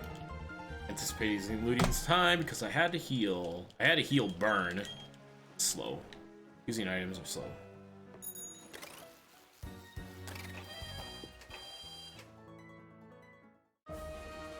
Dude, the tracks are bangers. Absolute thrashers in this game.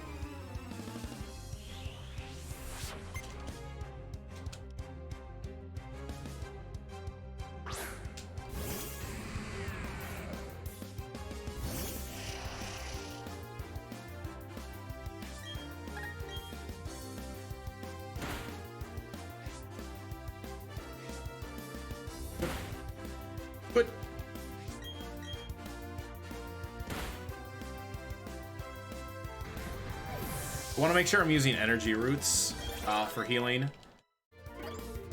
About that time, because I haven't used a ton.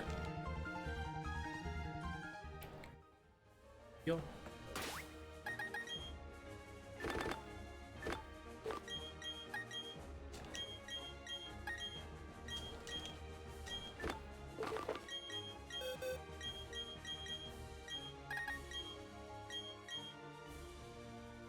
Funny input in there, but it's okay.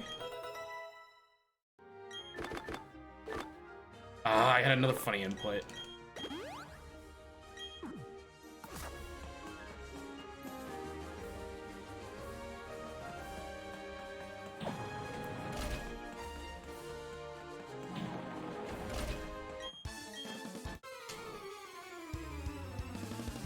Stupid D-pad. Being sucky D-pad in this game, man. Threw me off. Didn't cost me one, cost me the second.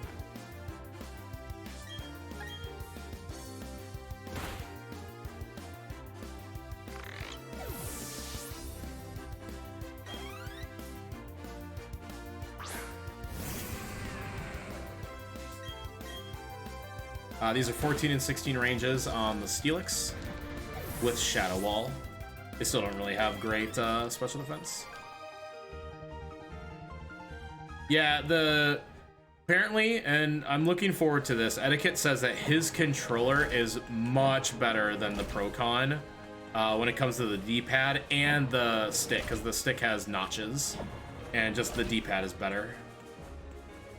And if I really like it, I might go out of my way to get a controller like his. I think he uses like the GameCube style controller, so I'd be very curious to see just kind of the feel for it. But yeah, the Procon D-pad is bad. I don't like it. But for some reason, the D-pad plus how this game is programmed makes it insufferable at times. You have to be so precise. You have to be perfectly precise with your D-pad. Otherwise, you will get phantom left and right inputs. And what you saw with that menu is not the first time I've had that. In fact, passing the last spinner in Maylene's gym, I had extra left input for no reason, which caused me to have to wait for the spinner a little longer because I'm trying to pass accurately, and it's just hard to do it with the D-pad. Like, the only way to walk in this game is to use the D-pad. You can't use the stick. You just go right to run.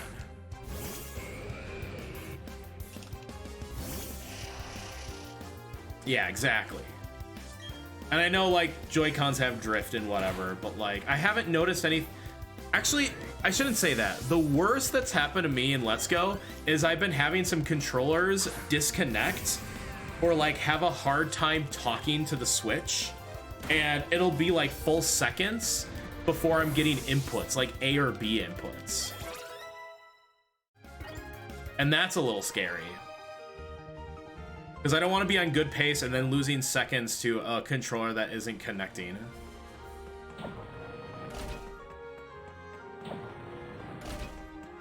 I think the reason for that is interference, because the Switch is actually farther away from me than my router is. But I don't have any problems with the Procon in terms of the wireless communication.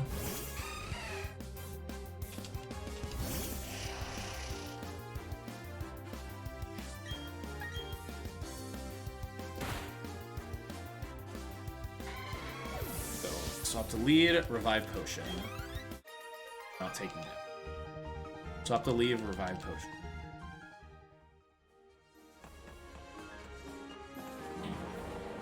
Swap to lead, revive potion.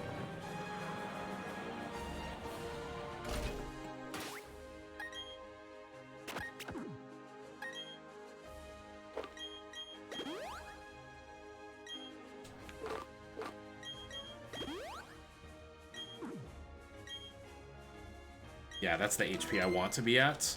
More likely to get Blaze at that HP. Less likely to survive at just half. More likely to get Blaze than at full. It's a sweet spot. If I had an Oranberry, I would probably actually Oranberry, like revive plus Oranberry on this fight. But this is the best I could come up with. It's decently safe. Oh, I need to check my... Okay. 73. What's 1/3 of 73? 26? No, 24. 24 is my number. Perfect. 24. I had to think about it.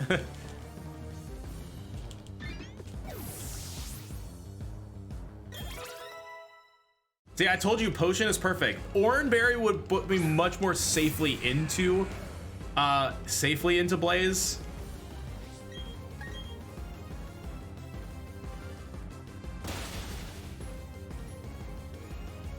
But we don't have Oranberries, so rip.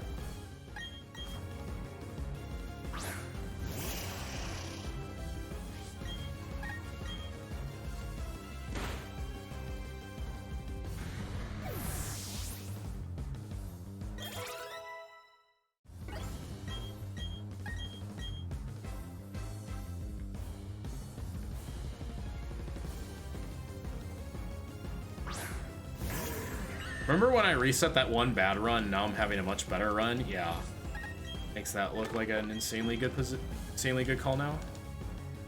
Good.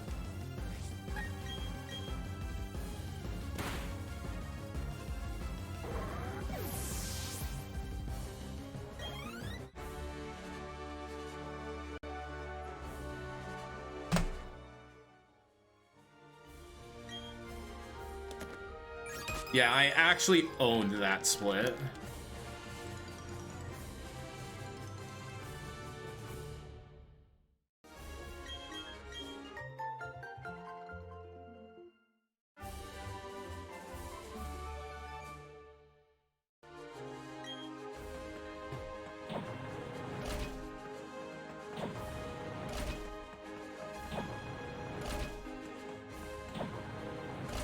What's hilarious is that first flamethrower I did less than half. Remember, I'm plus special attack.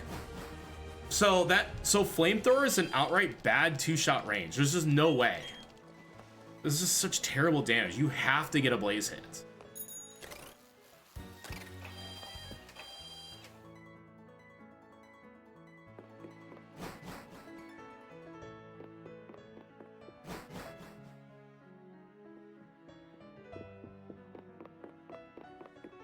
Yeah, that's an insane gold. I wouldn't be surprised if that was by quite some margin. That was very good. So we are swap, repel, dazzling gleam.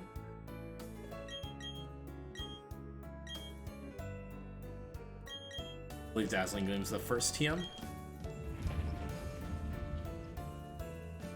What was that? Let's go.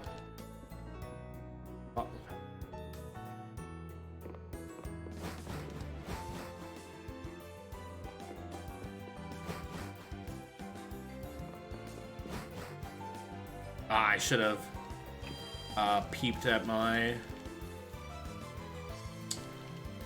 step counter.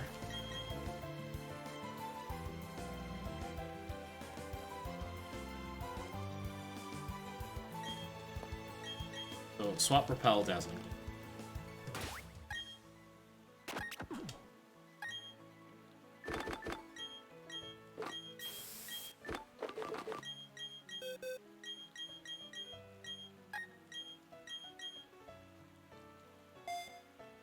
So this is one of the big changes to the route, was this, we go to Snow Point early to collect a little extra experience and the rare candies before we do the lakes.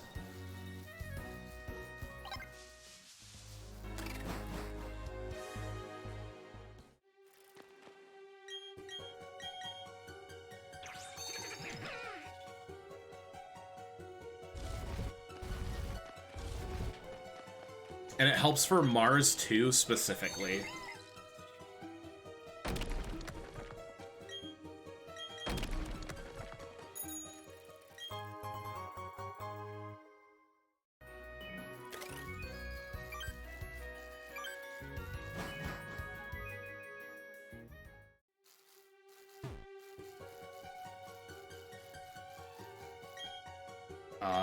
Even 35. Even 35.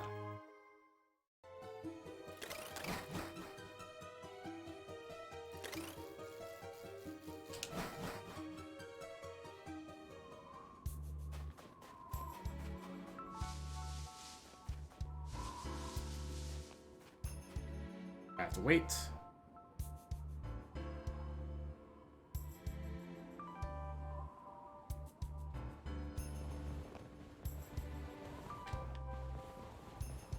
That was a good weight there.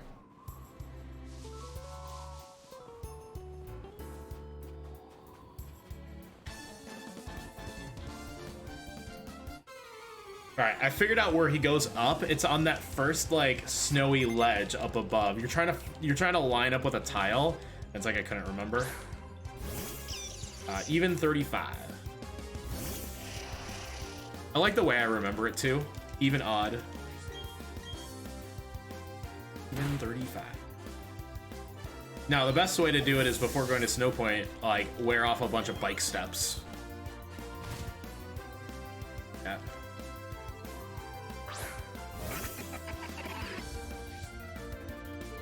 They're all psychics.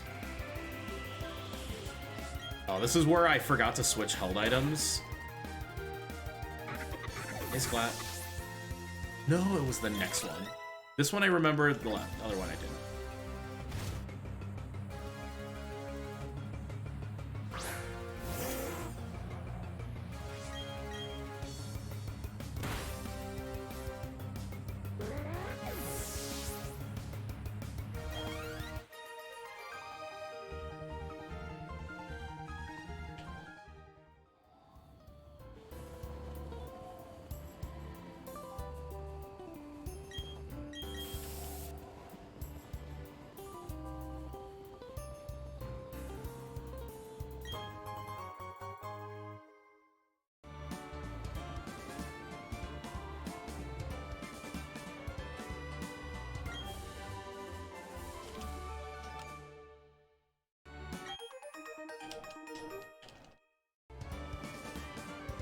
That's great cycle.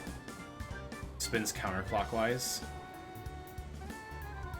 I have to wait. Yep. Otherwise he would have saw me from there. After he moves, he starts looking up. That's kind of weird. I thought he'd start looking left, but...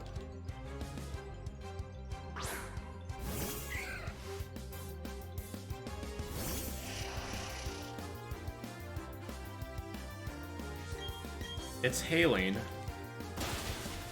Have you ever stood outside in the hail? Because I sure have. It hurts.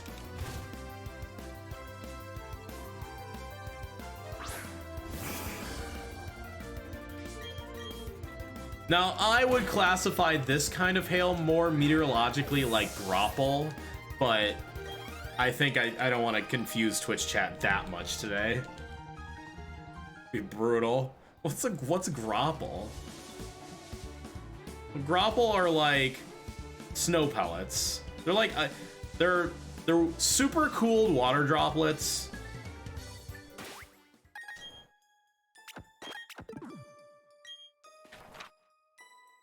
They're super cool water droplets that then get like a coat of rime or like ice, so they become like ice pellets. And they are ice pellets. It's like hail, but it is softer. So they get the moniker soft hail. They have the same consistency as dipping dots.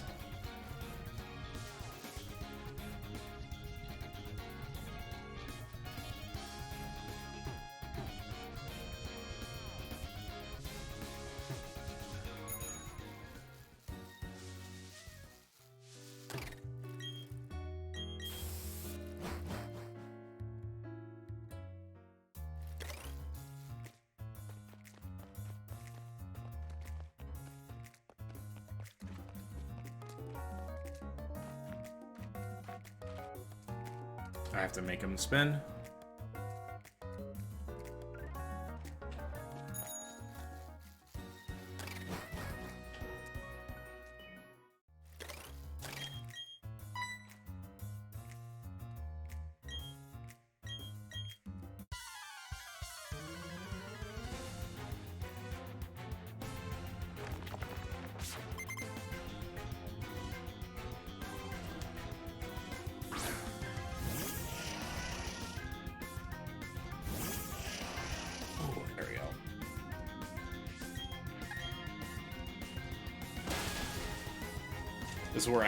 This is where I forgot to switch my held items last time, which caused me to make some mistakes. Because good spots here. So I swap and fly to...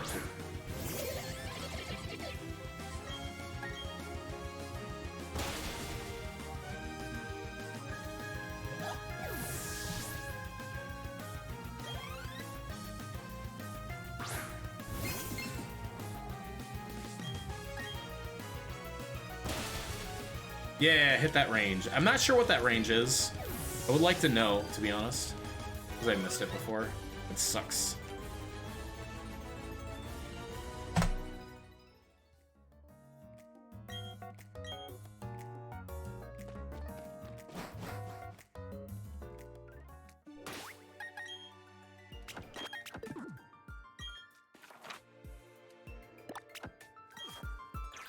All right, I failed. I did not make the mistake. Same mistake again. Oh, by the way, best part of the run. All right, say it with, so the current date in the game is 6/9, and happy birthday, Mom. I mean, we're never too busy to say happy birthday to our moms, are we?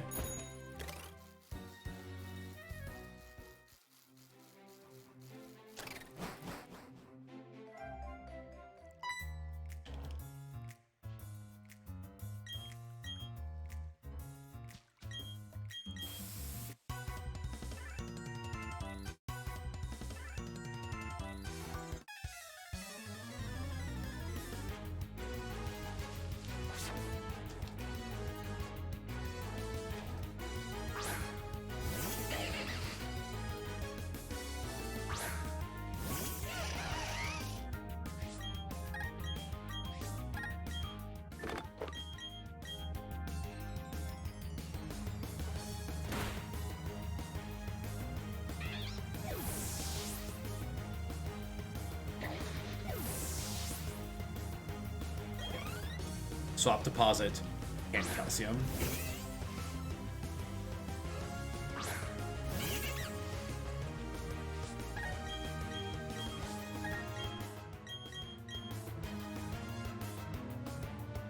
Ah, there's a sucker punch. Ow!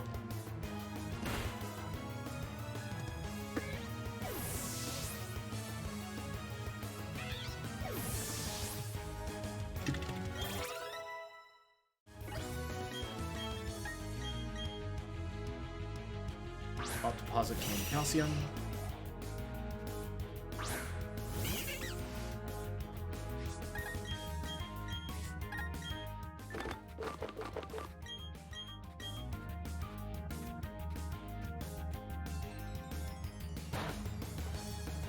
That's more like it.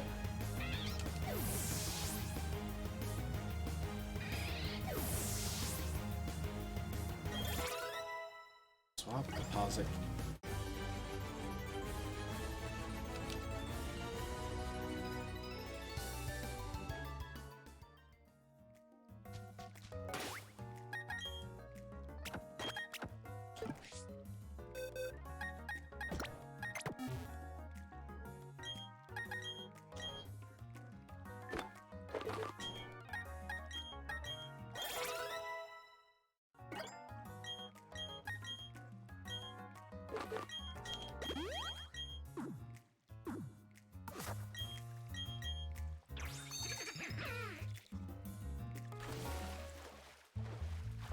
I do have to kill like a ton of steps.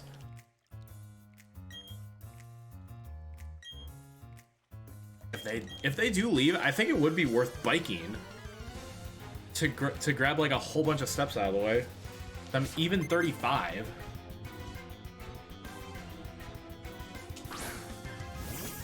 So it means I want to enter at even 25.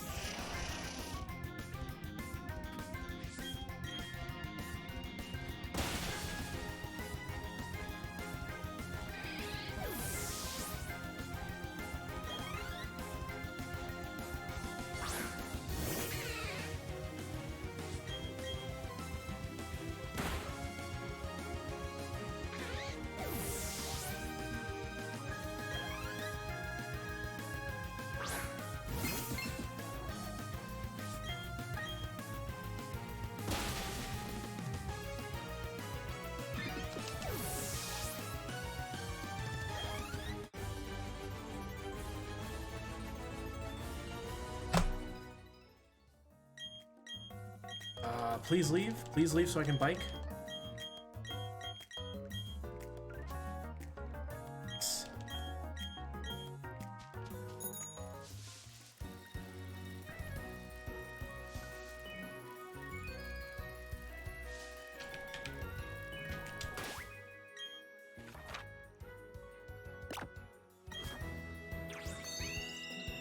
I promise that's faster. I promise I'm doing a speed run.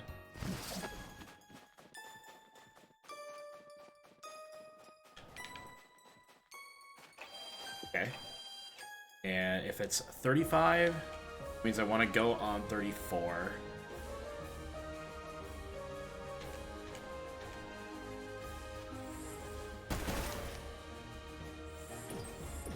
So I do one back and forth. Look at how perfect that was. I am the best, I am the greatest.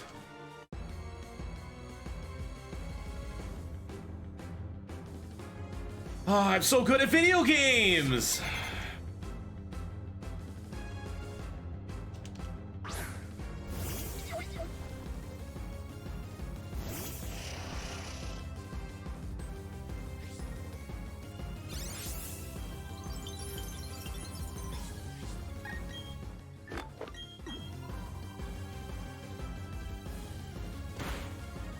I got crit turn 1.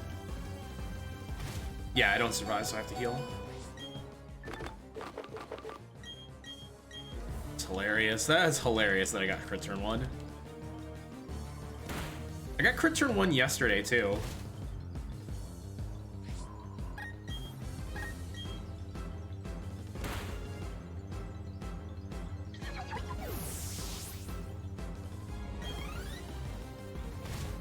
Side shocks? No, these are sinkings.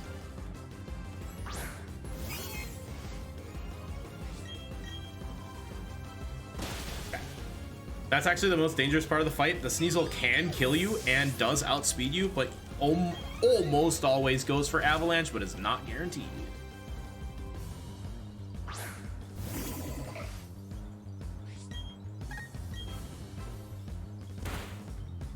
That's why we save. Because it's actually the Sneasel that could kill us.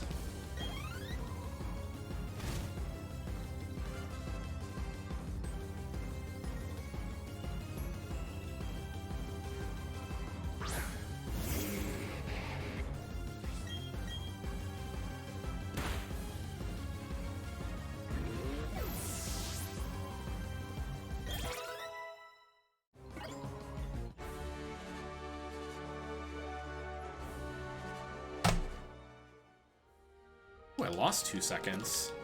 Interesting. Oh, it's probably because of how much biking I gotta do. There's a lot of steps to burn. I can see how it's not perfect.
I wonder how he's gonna get around me. I bet I have to walk out of the way. Yeah.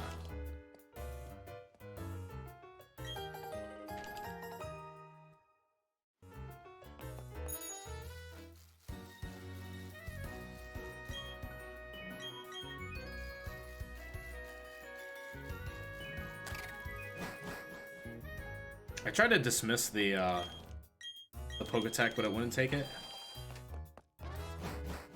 Try here.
Also, banger, like an absolute thrasher of a theme.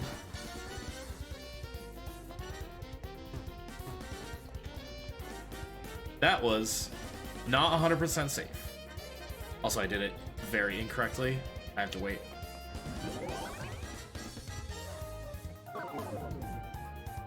I was just too far out to actually have like a safe pass, but it wasn't the most risky.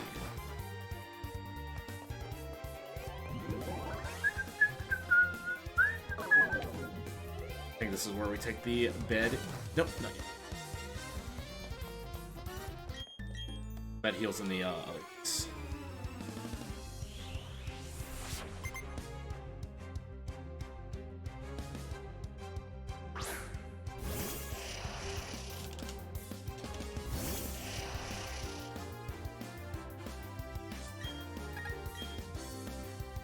One day I'm gonna miss this range, which I think it might be, and then I'll die. And then I'll never use Dazzling Gleam on this fight ever again. I'm waiting for that day. Today could be that day. We could find out right here. That day.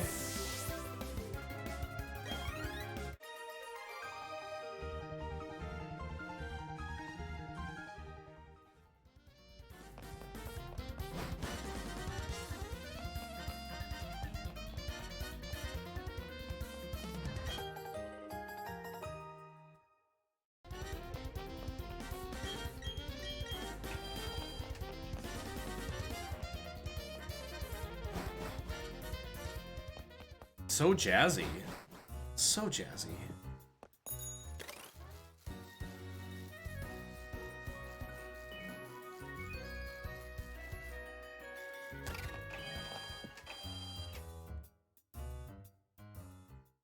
More jazz.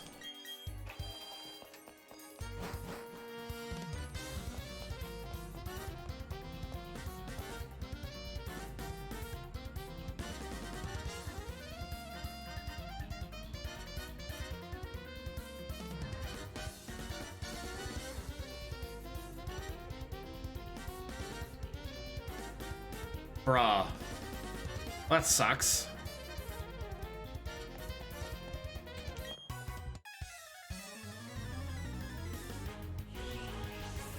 I knew that spinner kind of sucked.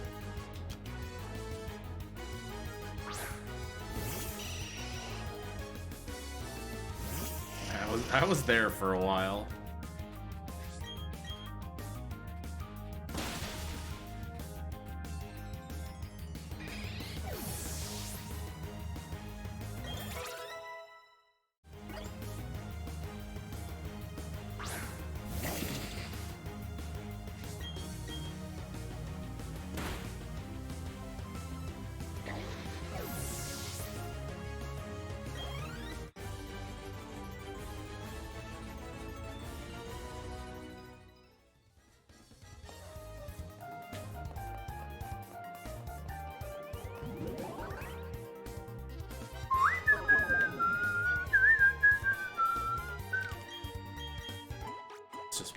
Yep.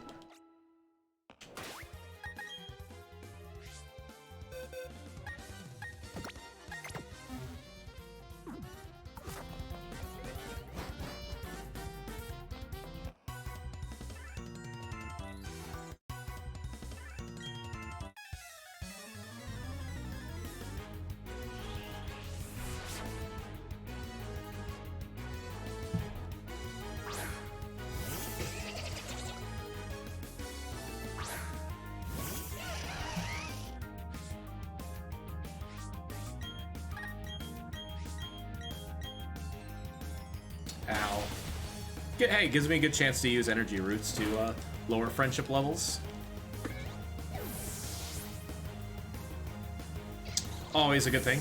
Lower friendship with you, Chad. It's like I always say, friendship's a waste of time. Chat starts dropping them D colons.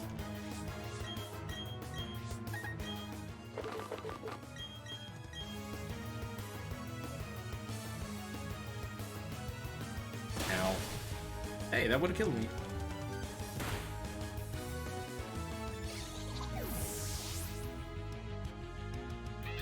Oh, what's up? Eat your potato. Hopefully you're enjoying the run.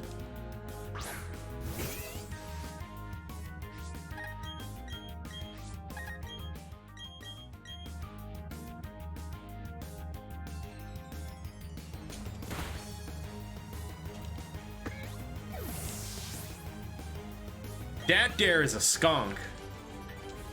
Man, you'd be right up in these parts there, Matt. What's up, dude?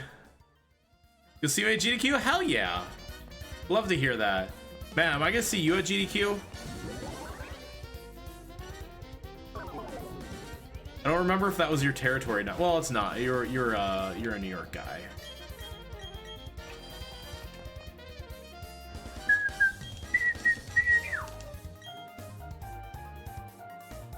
Yeah, I'm excited to see everybody at GDQ. It's gonna be so much fun. Also, banger, incoming banger. Turn it up.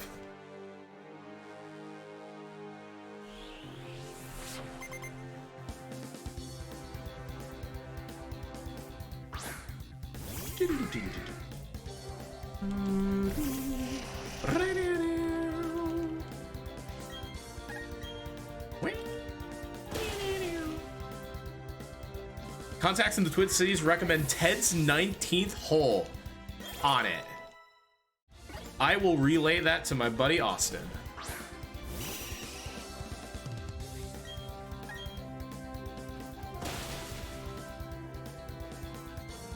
Ted's 19th hole. My last Pokemon. Man, Cyrus, look at him at the ripe old age of 27. Do-do-do-do. Do-do-do-do.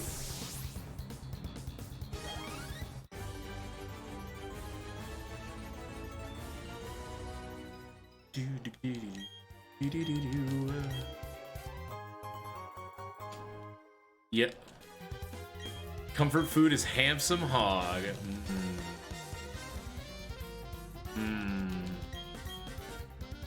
Now, I need to not eat like crap the whole time I'm there. Like, I'm probably gonna be like, yo, Austin, like, let's make sure we get like some healthy snacks or something to like stuff the hotel room with, because I ain't eating fast food 3 times a day. Like it's gonna be disgusting. I do want to like eat some good food, but hopefully not like really heavy stuff more than once a day. Like, it gets pretty old. Plus, considering I've lost so much weight, I would like to keep some of it off. I got a wedding to go to next month. Yo, is that a Mako stand? Sanjan.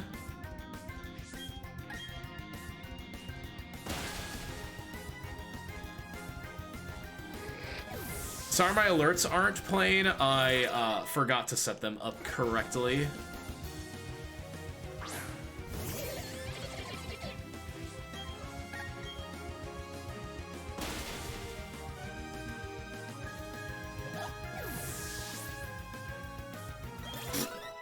Spoilers. Yeah, I mean, I love me a good English pub. Give me some fish and chips and such.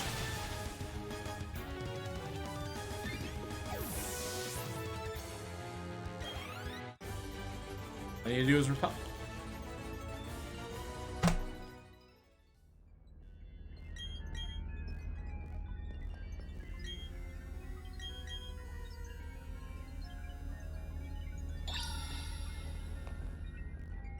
Spoilers.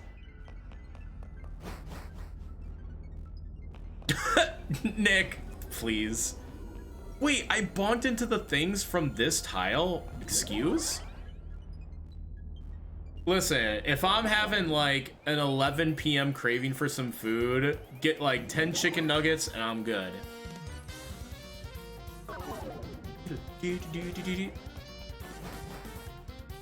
This is not a blanc run. Maybe that's the reason why I'm playing so good. Ooh. It was a blanc run yesterday. Just saying. No, because this is with music, so this is kind of the incorrect category. Oh my god, what just happened?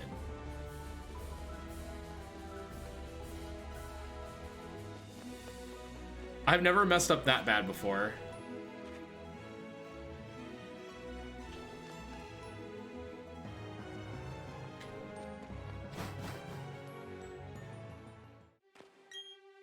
That was so weird to like just infinitely bonk. Like I know the tile setup for those not the spinners but the runners, but it was weird. I didn't actually lose all that much time. It was just very awkward.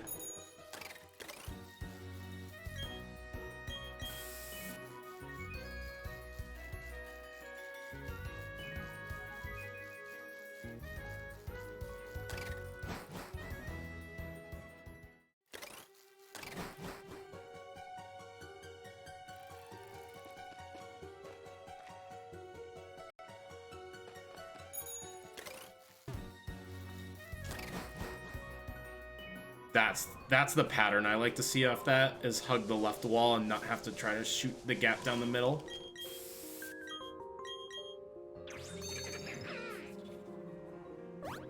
There are plenty of places where I dismount the bike because it's just easier to navigate. But I didn't think that was too bad, but then whatever. Oh, somebody got auto-modded.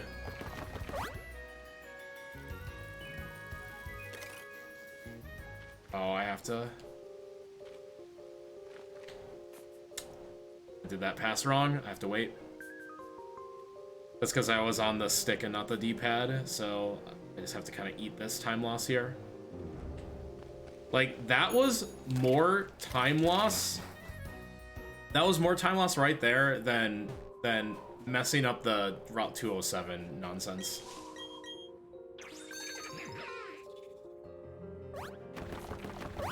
Gotcha. I don't have mods, so people just get eaten by that all the time. Also in the wrong gear like the half the time too.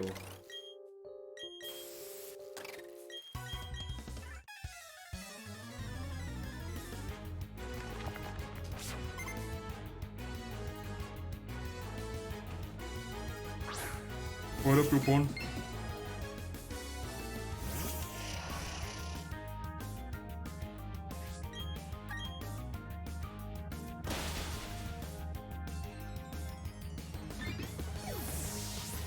It sure is. Well, ladies and gentlemen, if you haven't seen a Pokemon speedrun before, well, if you have seen a Pokemon speedrun before, you haven't seen the upcoming boss fight, Mars and Jupiter.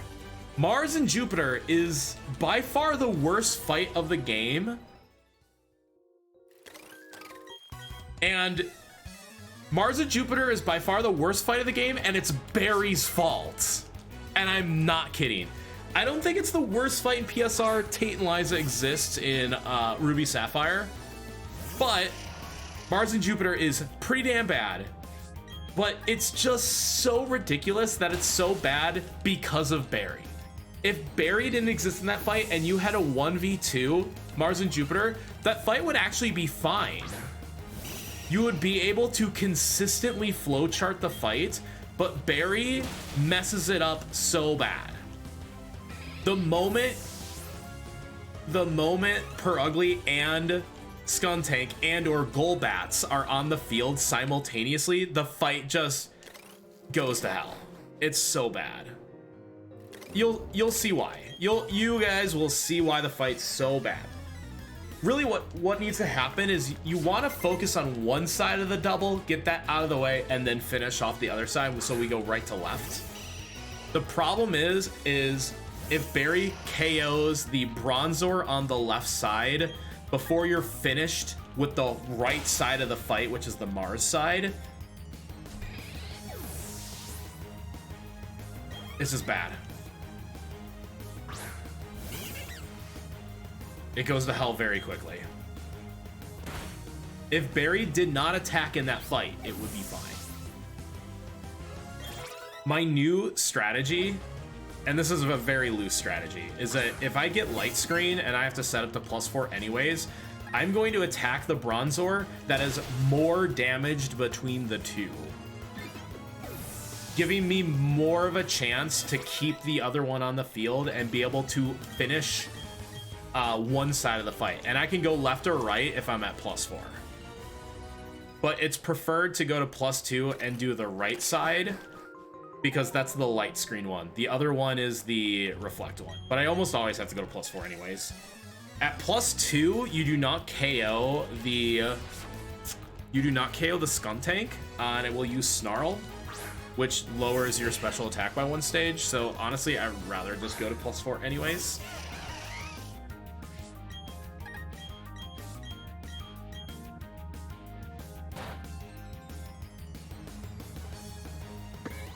So we'll see. How long have I been on the scene? For about 2 years now. I got into the scene when I moved to Spokane and basically started hanging out with Kizaron. Hey, is that Classical Cat? Hi. I am gonna have a blast at GDQ. It'll be very fun.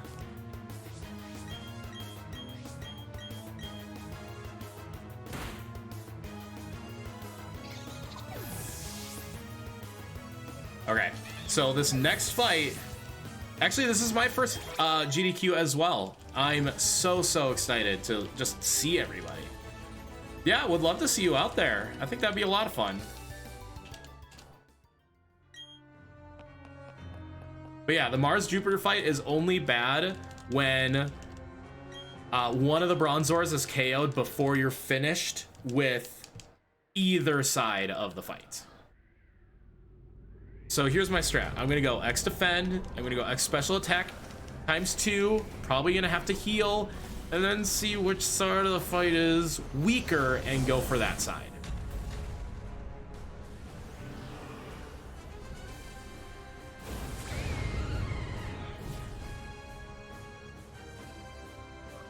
Yeah, you're gonna go as a runner. That'd be pretty funny. I need to make sure to save here because this is a no reset run. Because this is like marathon prep. This is like, do it as if it was a marathon. For you, guy.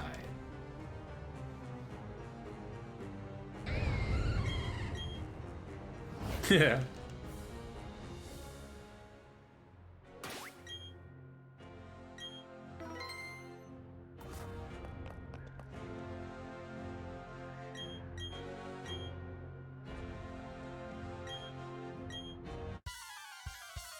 Barry, stay out of my way.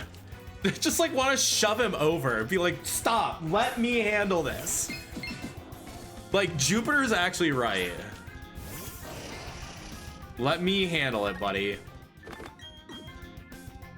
So we X defend because payback is a thing, but payback only usually does 18 to 20 damage. Well, 20 damage on the norm. Oh, that's a crit. I have to set up fast now.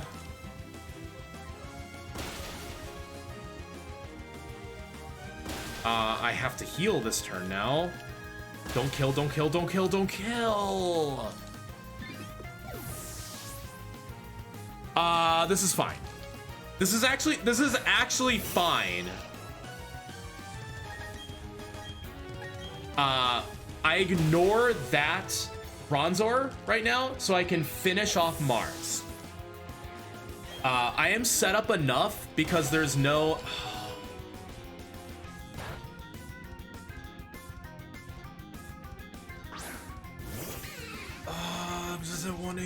I'm literally at like 1 HP too few.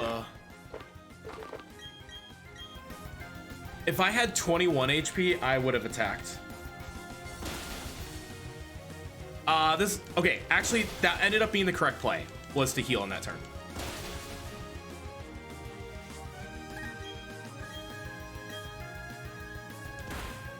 Okay, that side taken care of. I heal on this turn and actually let Barry...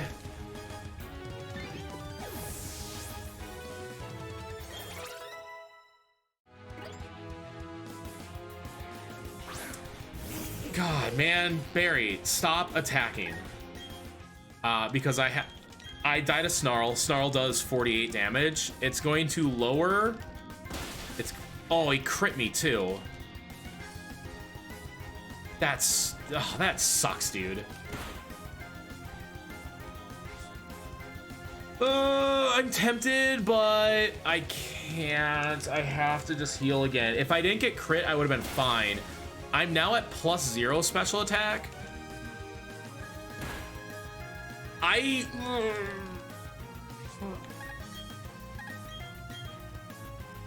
actually have to.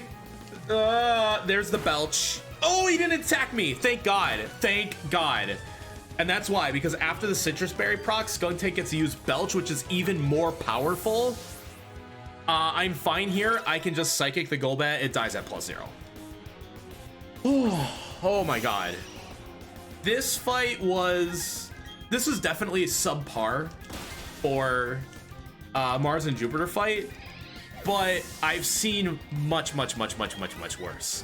I was able to focus on Mars at the same time.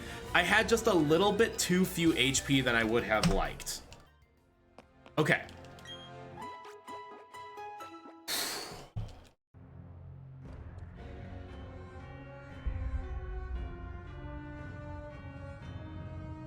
Subpar, but we take that.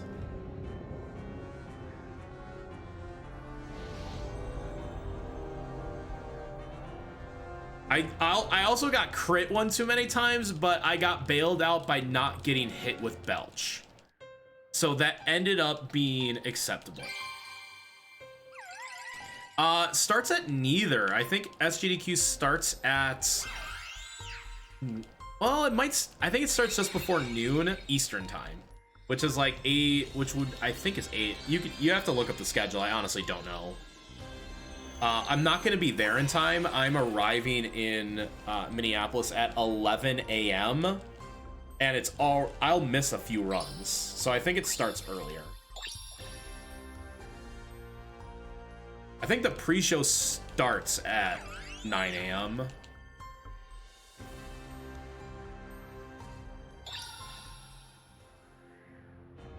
Starts at 11:30 Central. Okay. Then I'm gonna miss the pre-show, but I'll be there probably shortly afterwards. All right, this is Cyrus. Banger again. Cyrus is a completely scripted fight, but I need to dodge like 2 crits. And yes, you're gonna see Kadabra die, but it's intentional because there's no way we can handle his Gyarados other than sacrificing Monferno to revive.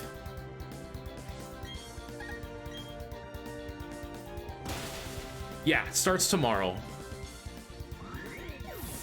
And I fly out first thing in the morning, like 6 a.m. my time.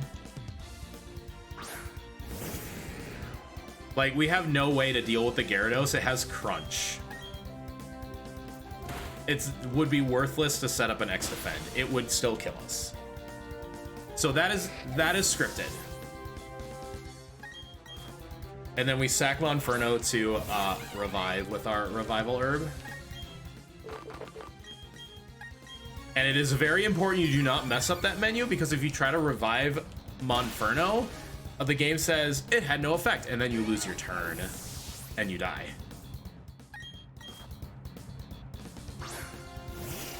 Alright, so after the Gyarados is down, the Crobat comes out, and the Crobat can either U-turn, which hits us for quite a bit of damage, or Tailwind. We want to see Tailwind, because it and the Weavile both outspeed us. It also has a Quick Claw. So we just ignore being outsped. Alright, so the Weavile, I will set up my X special attack. If it uses Dig, I will attack right away. If it uses Fling, I have to X defend. This is the last iteration. I have to dodge a crit from Dig. There's Fling, so I get hit, and now I must X defend because he will dig this turn. I will survive a dig unless I get crit, and since I'm outsped, I hit him with Dazzling Gleam. Bam. Perfect fight. And that's how it should go every single time. Like, nothing to stress about over. It's just dodge, literally just dodge one crit. Mars and Jupiter is just how many different ways can this fight go wrong?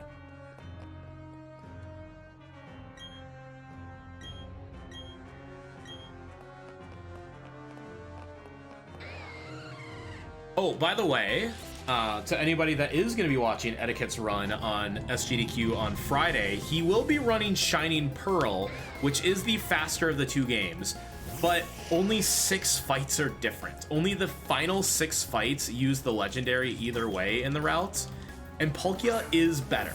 It has slightly faster speed, slightly lower defense, which is surprisingly a good thing, and a better typing. Water Dragon is a far better typing than Steel Dragon, especially for this Elite Four. Steel only really helps us for, well, let me put it this way. Dialga's worst fight is Flint by a lot, but I can also die to Lucian and to Bertha. Shining Pearl's worst fight is Lucian. It's the one time the Steel typing actually helps, but Bertha is also scary for him.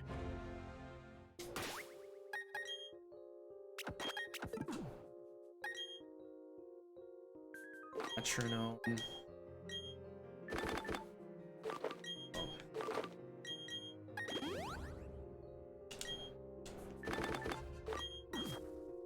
I put the metronome on the right Pokemon, did I?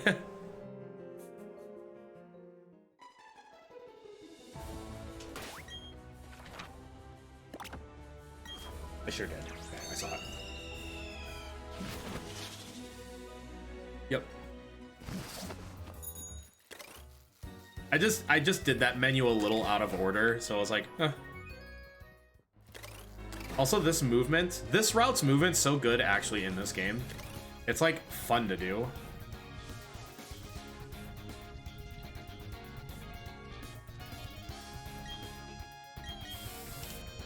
I wanted to make sure I didn't talk to this trainer. That was very awkward.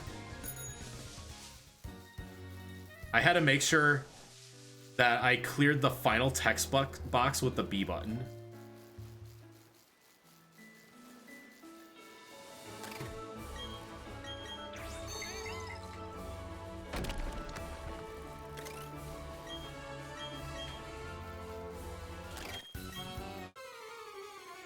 I think these are psychics. Yeah.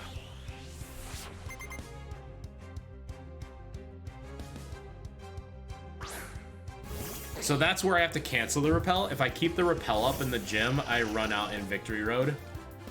Now, the issue with, for those of you that remember when I ran out of repels, that was in a no music run. So this is not the equivalent. I have some really, like my PB is from the derust of this game within the last couple of weeks. Hey Thomas, I'm routing a challenge and have a question. When will major trainers in this game switch out their Pokemon? That's a good question, and unfortunately I don't have an answer.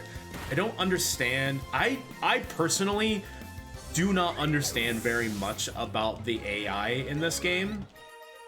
Only some basic things like what moves some trainers, some smart AI trainers will use based on like pre-roll damages and such. But when it comes to switching out, it's always a surprise. I never know. It freaks me out in games like Gen 2 when I'm playing randomizers and I'll get some random like switch out and be like, why?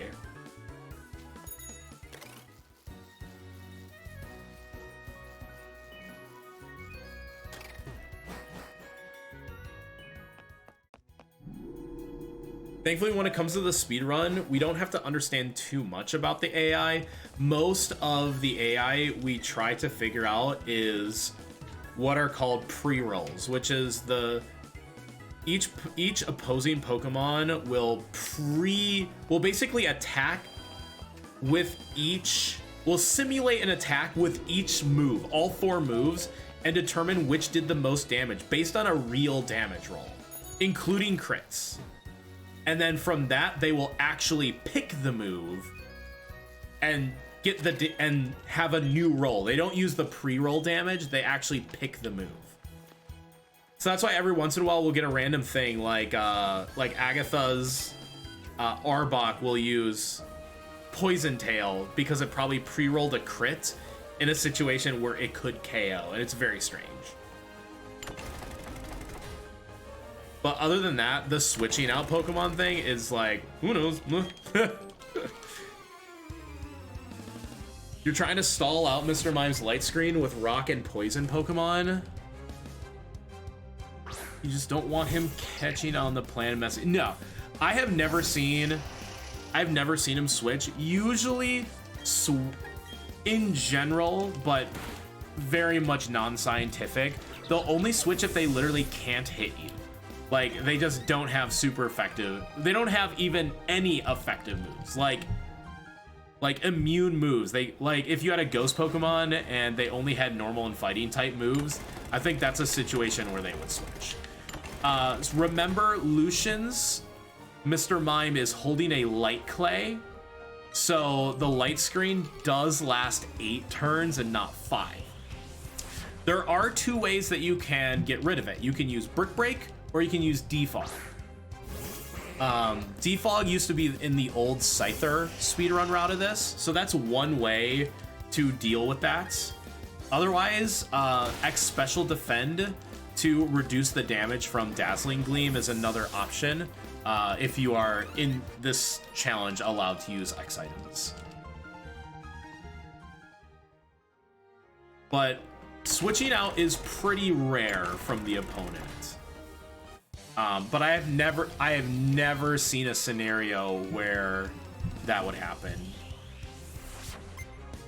It would have to be like that Mr. Mime cannot hit you with anything.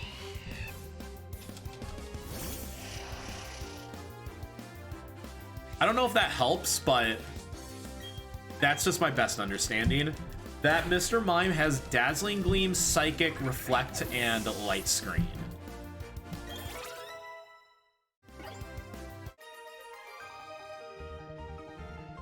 The Light Clay is super annoying though, like, trust me. In our original routes, we were just like, what's happening? And it was like, it's holding Light Clay. It lasts 8 turns now. Yuck.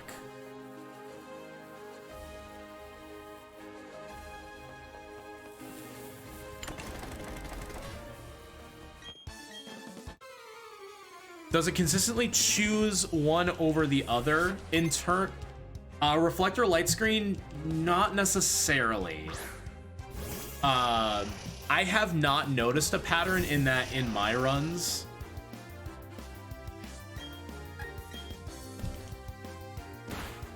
Because we have Dialga out, and it's kind of one or the other when we really just don't care. Our setup takes long, like, is enough that the light screen wears off by the Bronzo. Now, in terms of Psychic or Dazzling Gleam, it will do the pre-roll damage calculation and choose which one did more damage.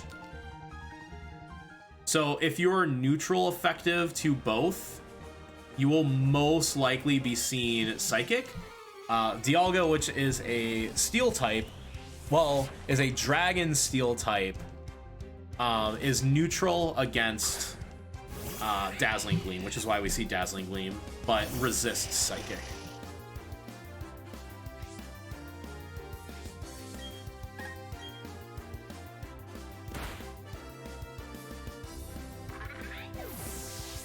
And there are other quirks like Lucian's Alakazam, for example. In this speed run, we let it outspeed us. It will sometimes use Psychic, it will sometimes use Future Sight, and it will sometimes use Nasty Plot, and we really can't figure out the rhyme or reason why. No, that's smart to ask those questions, but yeah, I would say I wouldn't anticipate on Lucian switching out the Mr. Mime. I think that would be incredibly rare, if even possible. But the light screen itself is an issue. You're probably thinking like, oh, if I don't get light screen turn 1, then all of a sudden my fight gets real bad, because then you have to stall like an extra turn.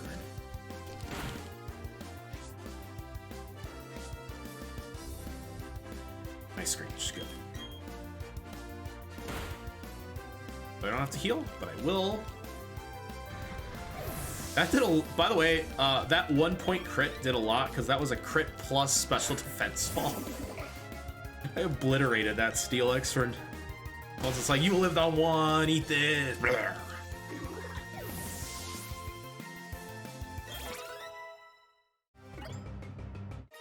All right, let's see if I can. The worst part is the movement.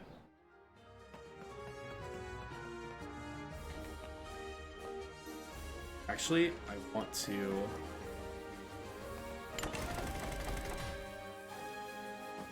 Gonna wait, otherwise I would have been.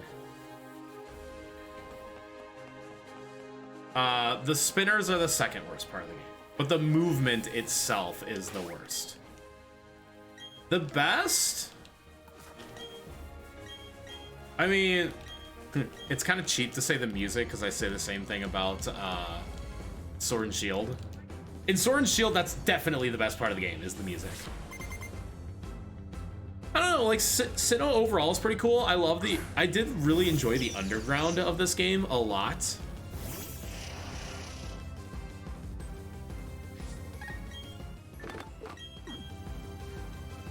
In this fight, we just don't want to be crit by Ambipom's fake outs.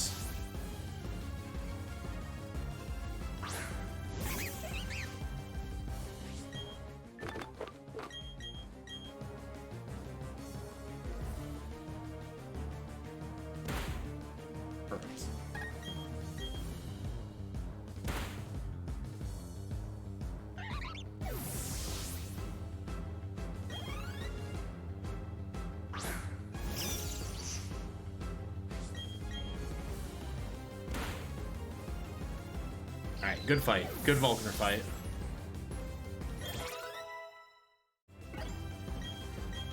I had 92. 92, 92. Yes! Yes, I have good speed. I have good speed. I caught it at the last second. I was like, speed, 92? 92 is good. That means I saved 2 turns. I want to be... You want to see 90 speed? Yeah, 92. You want to see 90 speed at level 47. And 92, okay. That's one thing I needed to know. The next thing I need to know is defense, but I can wait till I screenshot stats at level 50.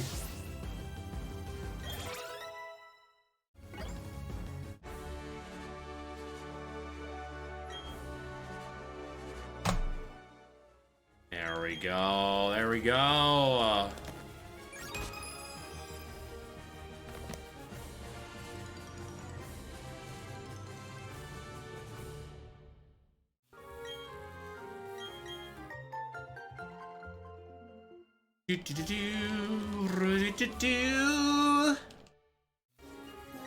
All right, just tap it in.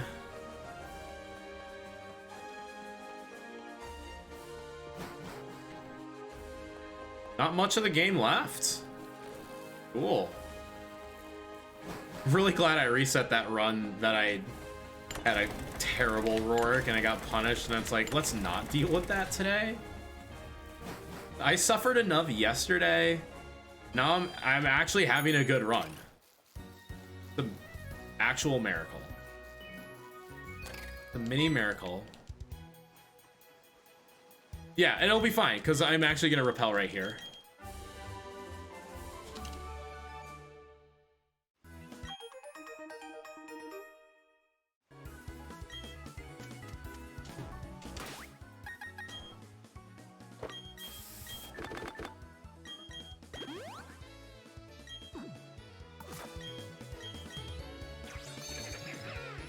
And it was that I'm not comparing against that run that I got 1 billion encounters in the thing.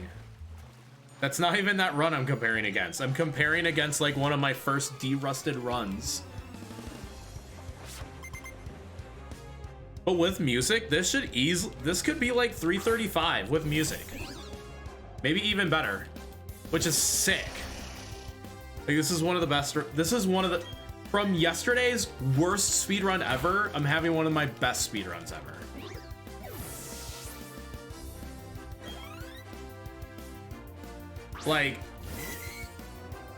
Like the difference is night and day would be an understatement between yesterday's run and today's run.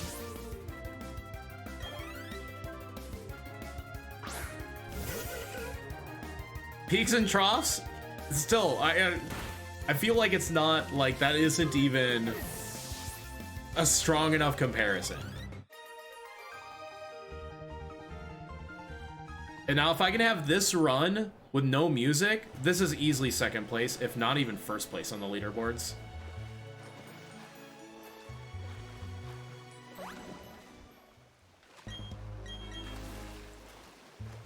But probably not first. Jayosh does have a really good time, but this would actually be second place on the leaderboard, and overall probably the second or third best known time if it were without music. Because we know that Etiquette got a 3:22.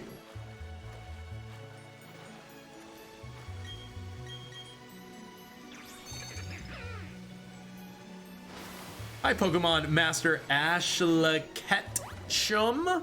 Is that right? It's a very long username. It's like all the way across the screen. But hi, how are you?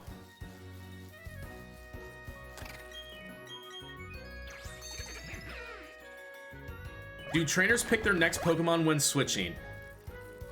I have an answer for you. Let me finish up my movement. Okay, so the answer of the order, as we know, the next Pokemon that comes out will check all of the damaging moves of all of its Pokemon and choose which has the highest effective base damage. So, for example, if a Pokemon had the move Bite, a 60 base power dark move would be effective 120 with super effective against my Kadabra. And it will choose whatever has the highest of that. So base damage with resistances and super effectives.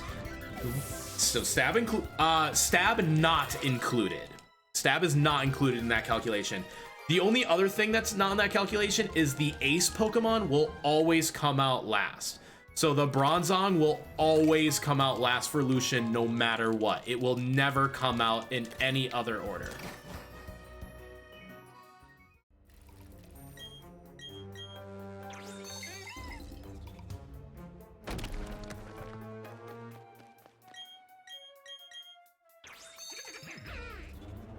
That's why Cynthia's Garchomp would always come out last. And this goes for any, not necessarily boss trainer, it goes for all the gym leaders and all the Elite Four. But it does not include Rival or any of the Galactic people with the exception of Cyrus. Cyrus is also included in that like ace Pokemon. And Weavile is considered his ace. Any tips for beating Cynthia? Your team is Palkia, Empoleon, Infernape, Uxie, Glaceon, Lucario. Sounds like you got a great team. I don't think you need any help from me. I think you just have a great team. Especially casually, you should be fine.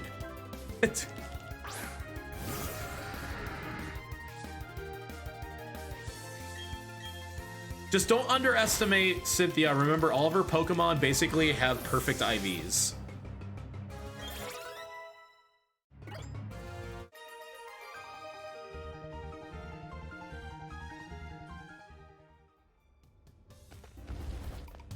I have to elixir here.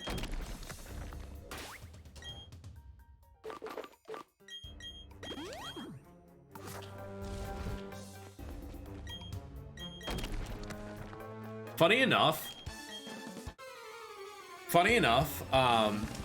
in the speedrun via Palkia or Dialga, if you set up an X special defend turn one of the fights, the Spiritomb will try to sucker punch you. And if you do any more setup moves, she literally can't hit you. It is exploited in the speedrun that way. But when I play the game casually, I don't use X items because I don't think it's that fun that way. I leave my X item exploits for the speedruns.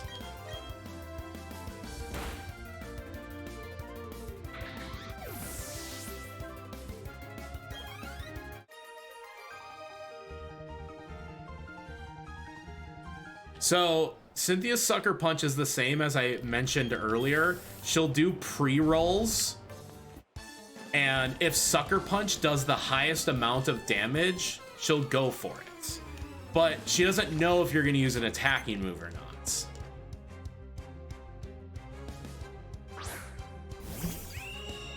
not. And as far as I know, the Spirit Tomb has Shadow Ball, Dark Pulse, and Sucker Punch. Shadow Ball and Dark Pulse are both the same base power. I think they're base 80 power, and Sucker Punch is, I don't even remember. But that's why when we increase our special defense, then the physical Shadow Punch is more likely, would do more damage if we attacked, but then we don't attack. We keep setting up and it does no damage to us, and it's very funny.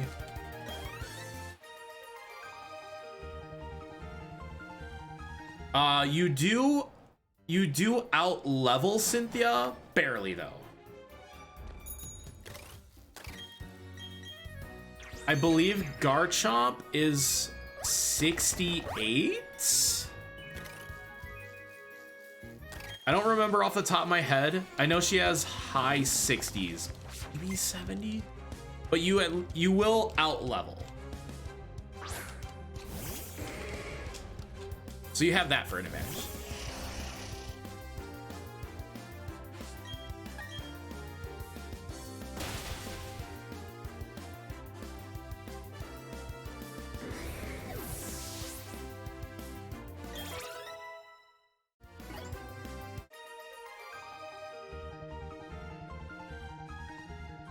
.46 is a little low for the Elite Four.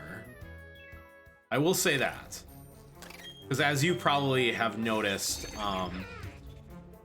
the Pokemon started around 50 with Aaron, but they get up to, yeah, like 66 or upper 60s by the end of Cynthia.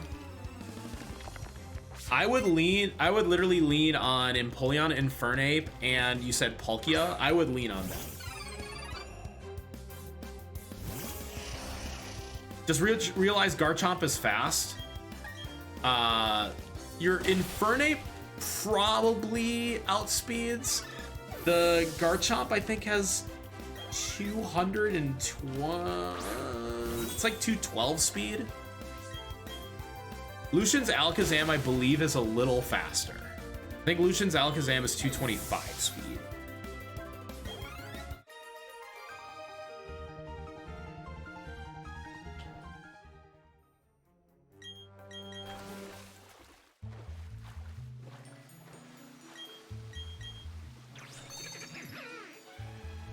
Yeah, no problem. I use the trainer data all the time to make calculations for the speedrun. So I've seen things like speed stats on some of those key Pokemon a lot.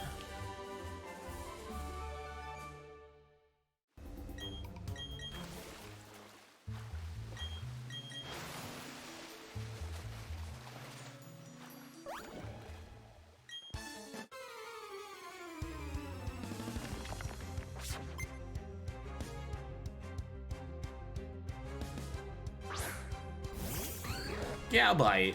Hey, remember the Gabite from the PMD like anime episode? It was pretty funny. He used a tract on a Sunflora and it was like so handsome. I still laugh about it. I wish there was like a full PMD like anime series. I'd watch that like 1000%.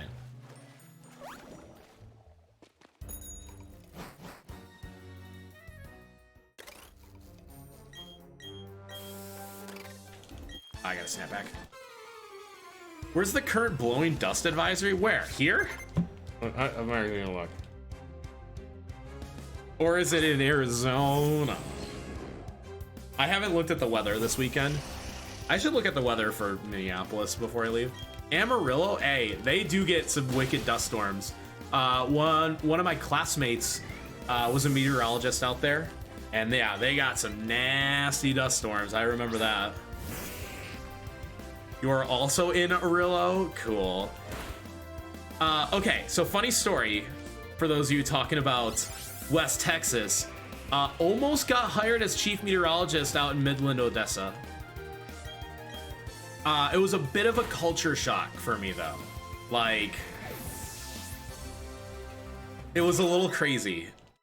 It would have been interesting, but I was seriously so culture shocked. I was like, whoa. And they do get some storms, beautiful storms, but I had also already worked in the high plains of South Dakota. Sword stance. The only thing that was crazy though was I had asked some of the people on staff, I was like, what do you guys do for fun? Like on the weekend, like tell me your like fun things to do. Don't tell me about the job. I want to know your quality of life. Everyone's like, yeah, we just go to Austin. We drive to Austin on the weekends. I'm like, that's a fucking 6-hour drive, my guys. And they're like, yeah. And they're like, you just do that on the weekend. They're like, yep, we drive there on Saturday, drive back on Sunday. I'm like, no way. It's like, I am so shocked. It's like, no way. I ended up not getting offered the job, and I might have taken it. But I ended up here. But I was so culture shocked. That was the one thing. Oh, the funniest thing was, so the news director there, like, basically babysat me for like a whole day, like 12 hours. Like, I couldn't leave her side. And that was both in the newsroom and like out in the city. And she finally drops me off at the hotel for the night, and it's like, we'll see you bright and early, 7 in the morning. It's like, okay. And I get in to check in. They're like, oh, like, what are you here for? I'm like, oh, job interview. And there's like, haha, there's nothing to do here. And I'm like, the moment the news director left me alone, just some kid, like some high school kid, just dropped the ball that it was just a boring city. And I thought that was so funny. Cat's out of the bag. Nothing to do in West Texas. Anyways, I literally just coasted through Victory Road, no problem. Here's where I do have to screenshot stats, just so I know.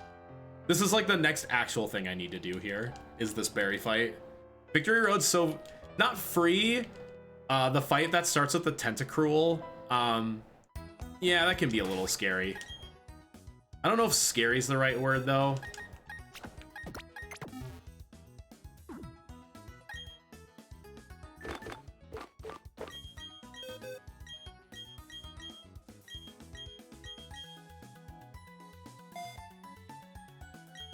But Kadabra can die, and it's annoying.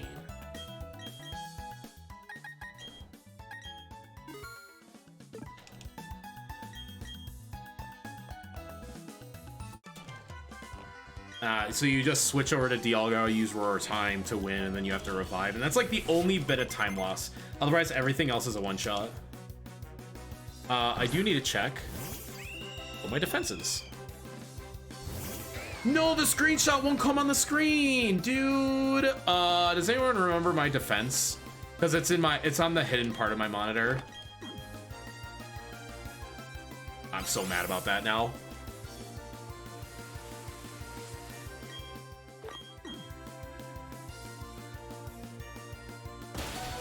I got crit turn 1. Very funny game.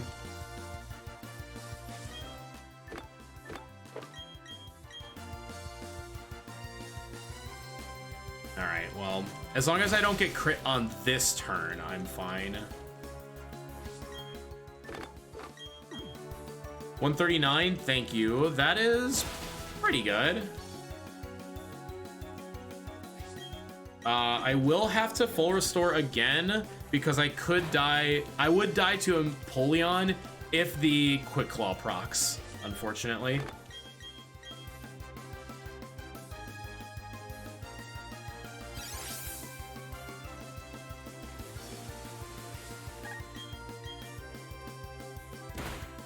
Yeah, so those of you that know what my monitor setup is like, I have monitor A and monitor B. Everything is on monitor B, and monitor A is actually has the input switch to the HDMI that's through the capture card. So when I opened up the picture, it threw it on monitor A, which I can't see. It's hidden.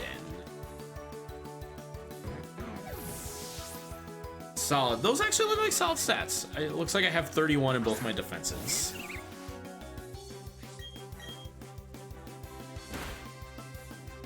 Special attack only matters on Lucian's Mr. Mime. It's a range if you're like 20. There are some stats that I should have also looked at. I can look at it on replay.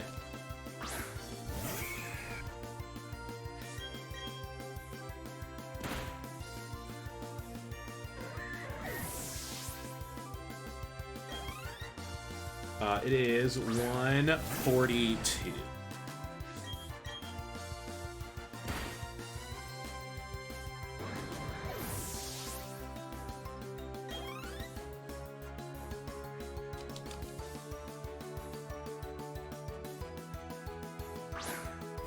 Yeah, this Empoleon is holding a Quick Claw. If that procs and it uses Brine while I'm at less than half HP, I could die.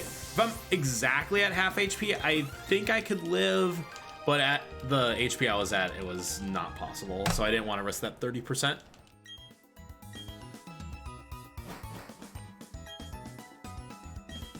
All right, welcome to the Elite Four, everybody. Where we're actually on a good run. Hooray! The first member of the Elite Four is Pushover. Aaron is one of the easiest Elite Four members in all of Pokemon. Like, don't even need to heal. He can literally only do about 60 points of damage to us on the norm. If he gets a special defense drop, he could do a little more. He could do like 70 total, and that's it. Crits, again, add only about 10 points of damage. So if he gets a crit, he gets an extra 10. If he gets a special defense drop, he gets an extra 10. And that's it.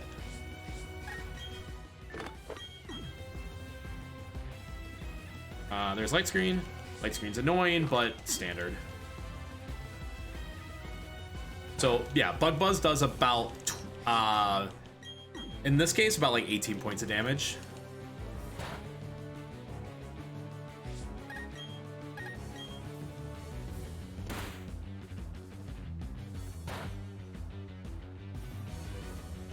Wow, he crit me. He crit me for like 30 points of damage.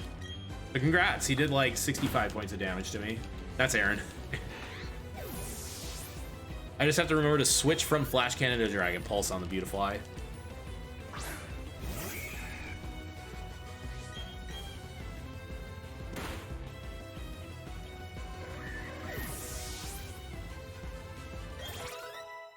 Defense 144. It is not. It does not look like it's max. Oh my god. Rack attack. Rack attack. Rack attack. Hi, Elliot. I love you. How was your night with Nox, dude? Dude. Looks like you guys are just. You guys just vibe. From Josh. Ah. Is it the glasses? Because I do have fairly new glasses. Alright, the Quagsire does 60 damage to me. I have good defense. It's not maximum, though. It's not 31. So this is Ether and Heal. No, you, Elliot.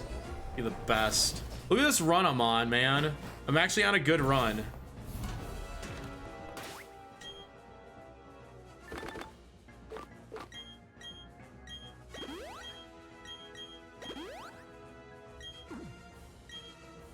So I wanted to make sure that that worked like that. I'm actually going to put in my notes to use the Max Ether because it's more optimal. You going effed up, Ron?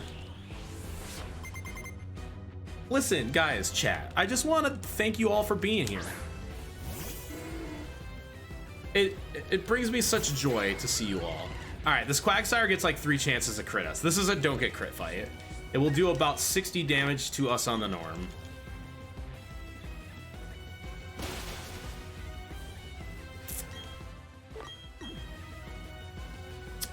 I have just... Yeah, have to heal. Does about 60 to us, so I might drop to 111. Oh, that was actually a decently low roll there. And I always have to heal before attacking. So even though I would survive, I must heal because the next Pokemon is Golem, which has Sturdy. It will also use Earthquake and do much more than 60 damage. It usually does about 100 and change, maybe 90. I don't have calcs, but I know that you can, I think, always survive both the Earthquakes. So he breaks Sturdy there. It uses Rock Polish, but that means it also gets a turn. Yeah, there's the EQ, and you see, did 102 damage. But we lived. My defense is now 147. I have low HP. Like, I have quite low HP. 147.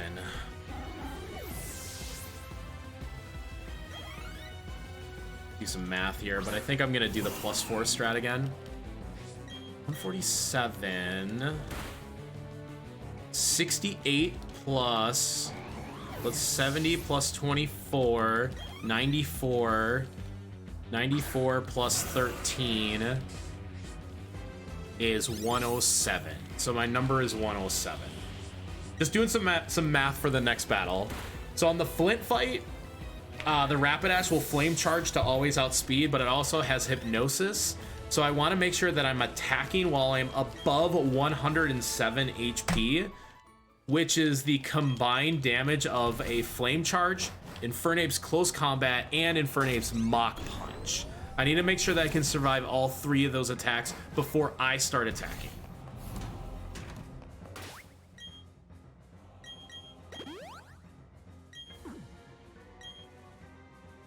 If I get crit by Mach Punch, it is GG. That does a gajillion amount of damage to me. Now the Flint fight, you can X defense, you can theoretically live those 3 moves that I just mentioned at +2 defense, but I prefer to go +4. It uses an extra turn, but to stay above, that threshold becomes much higher than I mentioned. That 107 becomes like 160. So I'm gonna X defend twice here. So there's a Hypnosis, 2. I only have to X speed once, thankfully. And if I have to stay above 160, I would already have to heal because my HP is so low. 1.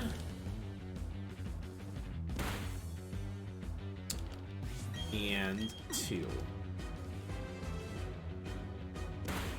All right, I'm gonna go for the risky fight here, which is full restore instead of like super potion.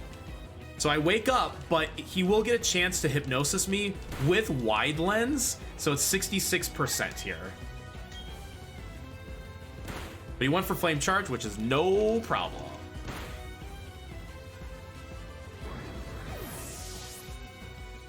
All right, again, the fight's not over. I basically need to dodge a close combat crit. Why does the Infernape get a move, you might ask? He has a Focus Sash. So we are going to just hit him with Slash first to basically break Focus Sash / Sturdy.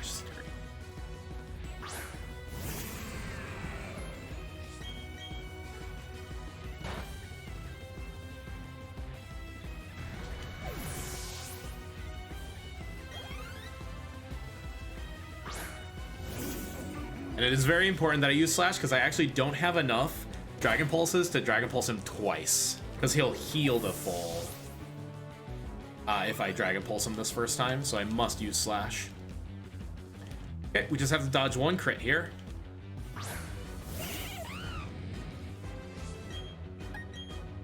I'm always very careful to make sure I select the correct move. And we dodged it. Mach Punch cannot kill from here.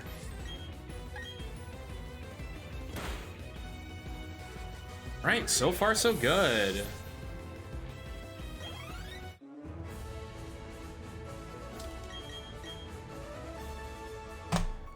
Lucian's a little bit easier for me versus Shining Pearl. This is like the one advantage that Dialga has for the steel typing. So Lucian is, but we do have to set up the +6 instead of +4. So it still isn't perfect. But getting crit by the Mr. Mime isn't as fatal for us. A crit from the Mr. Mime will do about 105, anywhere between like 100 to 110 damage. But I do have to set up the +6 instead of +4. Palkia still only has to go +4 because of Surf. The problem with Dialga is that I don't have a super effective move for the Bronzong, so Flash Cannon it is.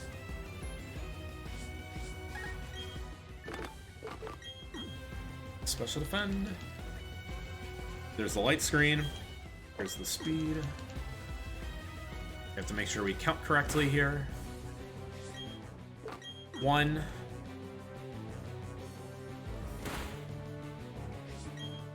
2. I have to dodge 1 crit here. Not on this turn, this turn. I must dodge a crit here. Okay. And we win the fight from here. Alakazam gets a turn to hit us. He must use Psychic. And I don't even think a Psychic crit kills. He gets a turn because we ignore him outspeeding us, because the worst he can do is use Psychic. It depends on whatever my current special defense is, and I didn't see it in time. Special defense 207, and he usually goes for Nasty Plot, so it's usually pretty safe. Psychic does anywhere between 31 and 38 points of damage depending on your special defense. If I have maximum special defense, it's still only 31, so a crit would do like 46, 47. But yeah, this Bronzong sucks. This is why we set up to +6.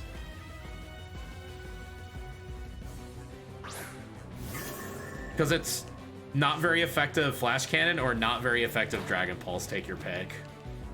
That's why Surf is OP in this game.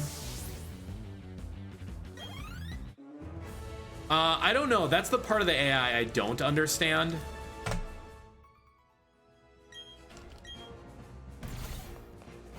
I do have to heal going into Cynthia, which means I am just going to take the safety save anyways. Because at that health, I would actually be pretty uncomfortable going into Cynthia. Yo, this run is actually like on par with Etiquette's music run. And yay, around 30 minutes faster than yesterday. And also, what a banger, guys! Oh, approaching Cynthia is the best theme of the game. So on Cynthia, you'll see how we bait out him, the Spiritomb to use Sucker Punch on us, and then it won't be able to hit us.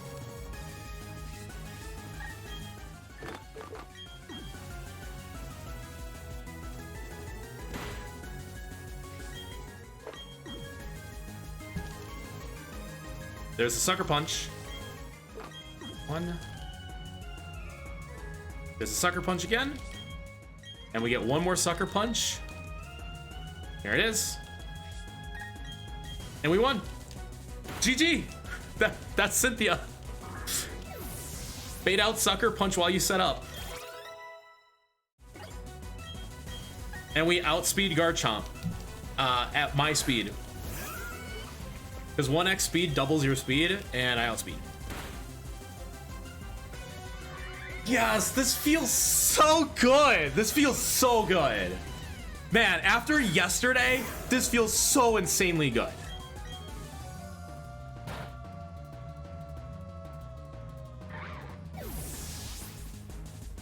I might outright PB.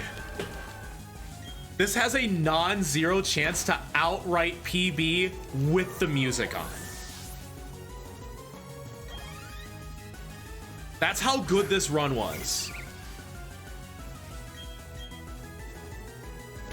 Like, holy crap. I think I'm going to PB, which is hilarious.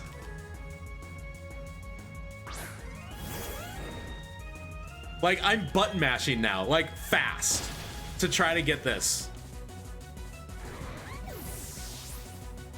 It's gonna be close. I actually don't know what my PB is. I'd have to check. But this is gonna be a 331.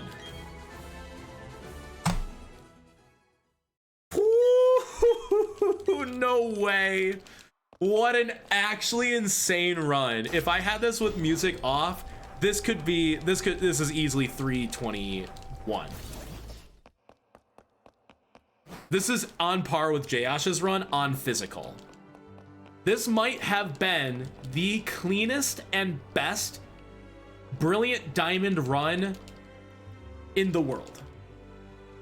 And I'm not joking about that. Yeah, safety saves aside and whatnot, everything else went so well.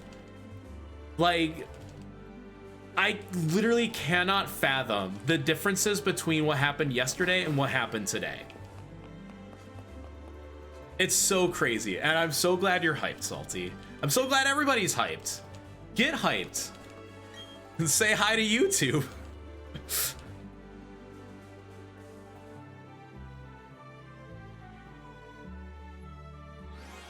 Oh, this run's going on YouTube. I think this is a perfect run to be like, yeah, music on. Yeah. I know you guys. Well, the emotes are on screen, so get those emotes in, everyone. I have to see if this PBs.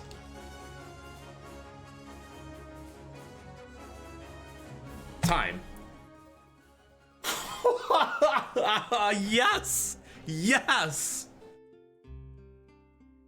That's on speedrun.com. I did have a D-Rust run that got a 331, but I don't know if it's like a 14 or like a whatnot. But yeah, get those emotes in because you're seeing that flying across the screen. Oh my goodness. Thank you so much, everyone. This run almost 30 minutes faster than yesterday. Oh, thank you all so much. Yes! Yes! Yes!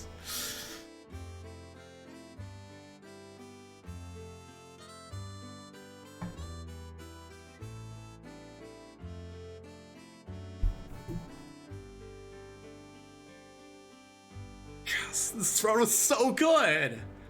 Woohoo! So this is why after GDQ I will be doing PB attempts of this game. I would like a low 320 with the music off category.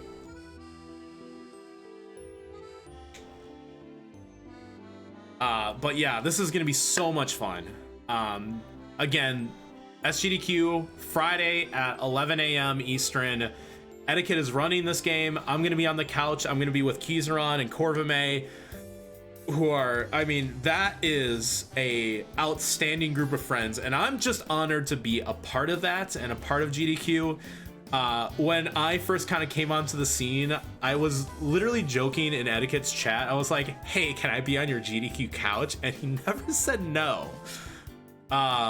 So it is honestly like such an honor to be able to be a part of this event. Obviously, you know, it feels like the Super Bowl of speedrunning kind of thing. Also want a big shout out to my friend Austin, who is going to be meeting me out there. You guys probably know him as Allredix. Austin was the one who actually introduced me to Twitch like years ago, like 6 years ago. And we watched via we watched GDQ. Like that was my first exposure on Twitch. Of Twitch, and we made an event out of it. Like we turned it on in our apartment, and we had it on literally for a whole week, 24/7. And it's really cool that we're both going to the event now, and I'm actually going to be a part of it. So I'm so stoked. If you're going to SGDQ, would love to say hi to everybody out there, to all of you. It's just going to be, yeah, a lot of fun. And I'm not kidding. This is going on YouTube. Whether this was a true PB or not, like this is a run that absolutely should live because this was this, if anything, should be the guide, like the visual guide for how to do a Brilliant Diamond speedrun.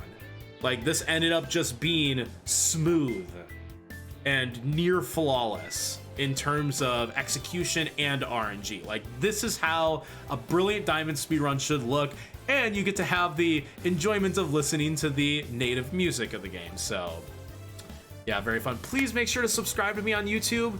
Whether you're active or lurking in chat today, it really helps me out a lot, because the YouTube is also my professional account, so you get to see cool weather things on there as well.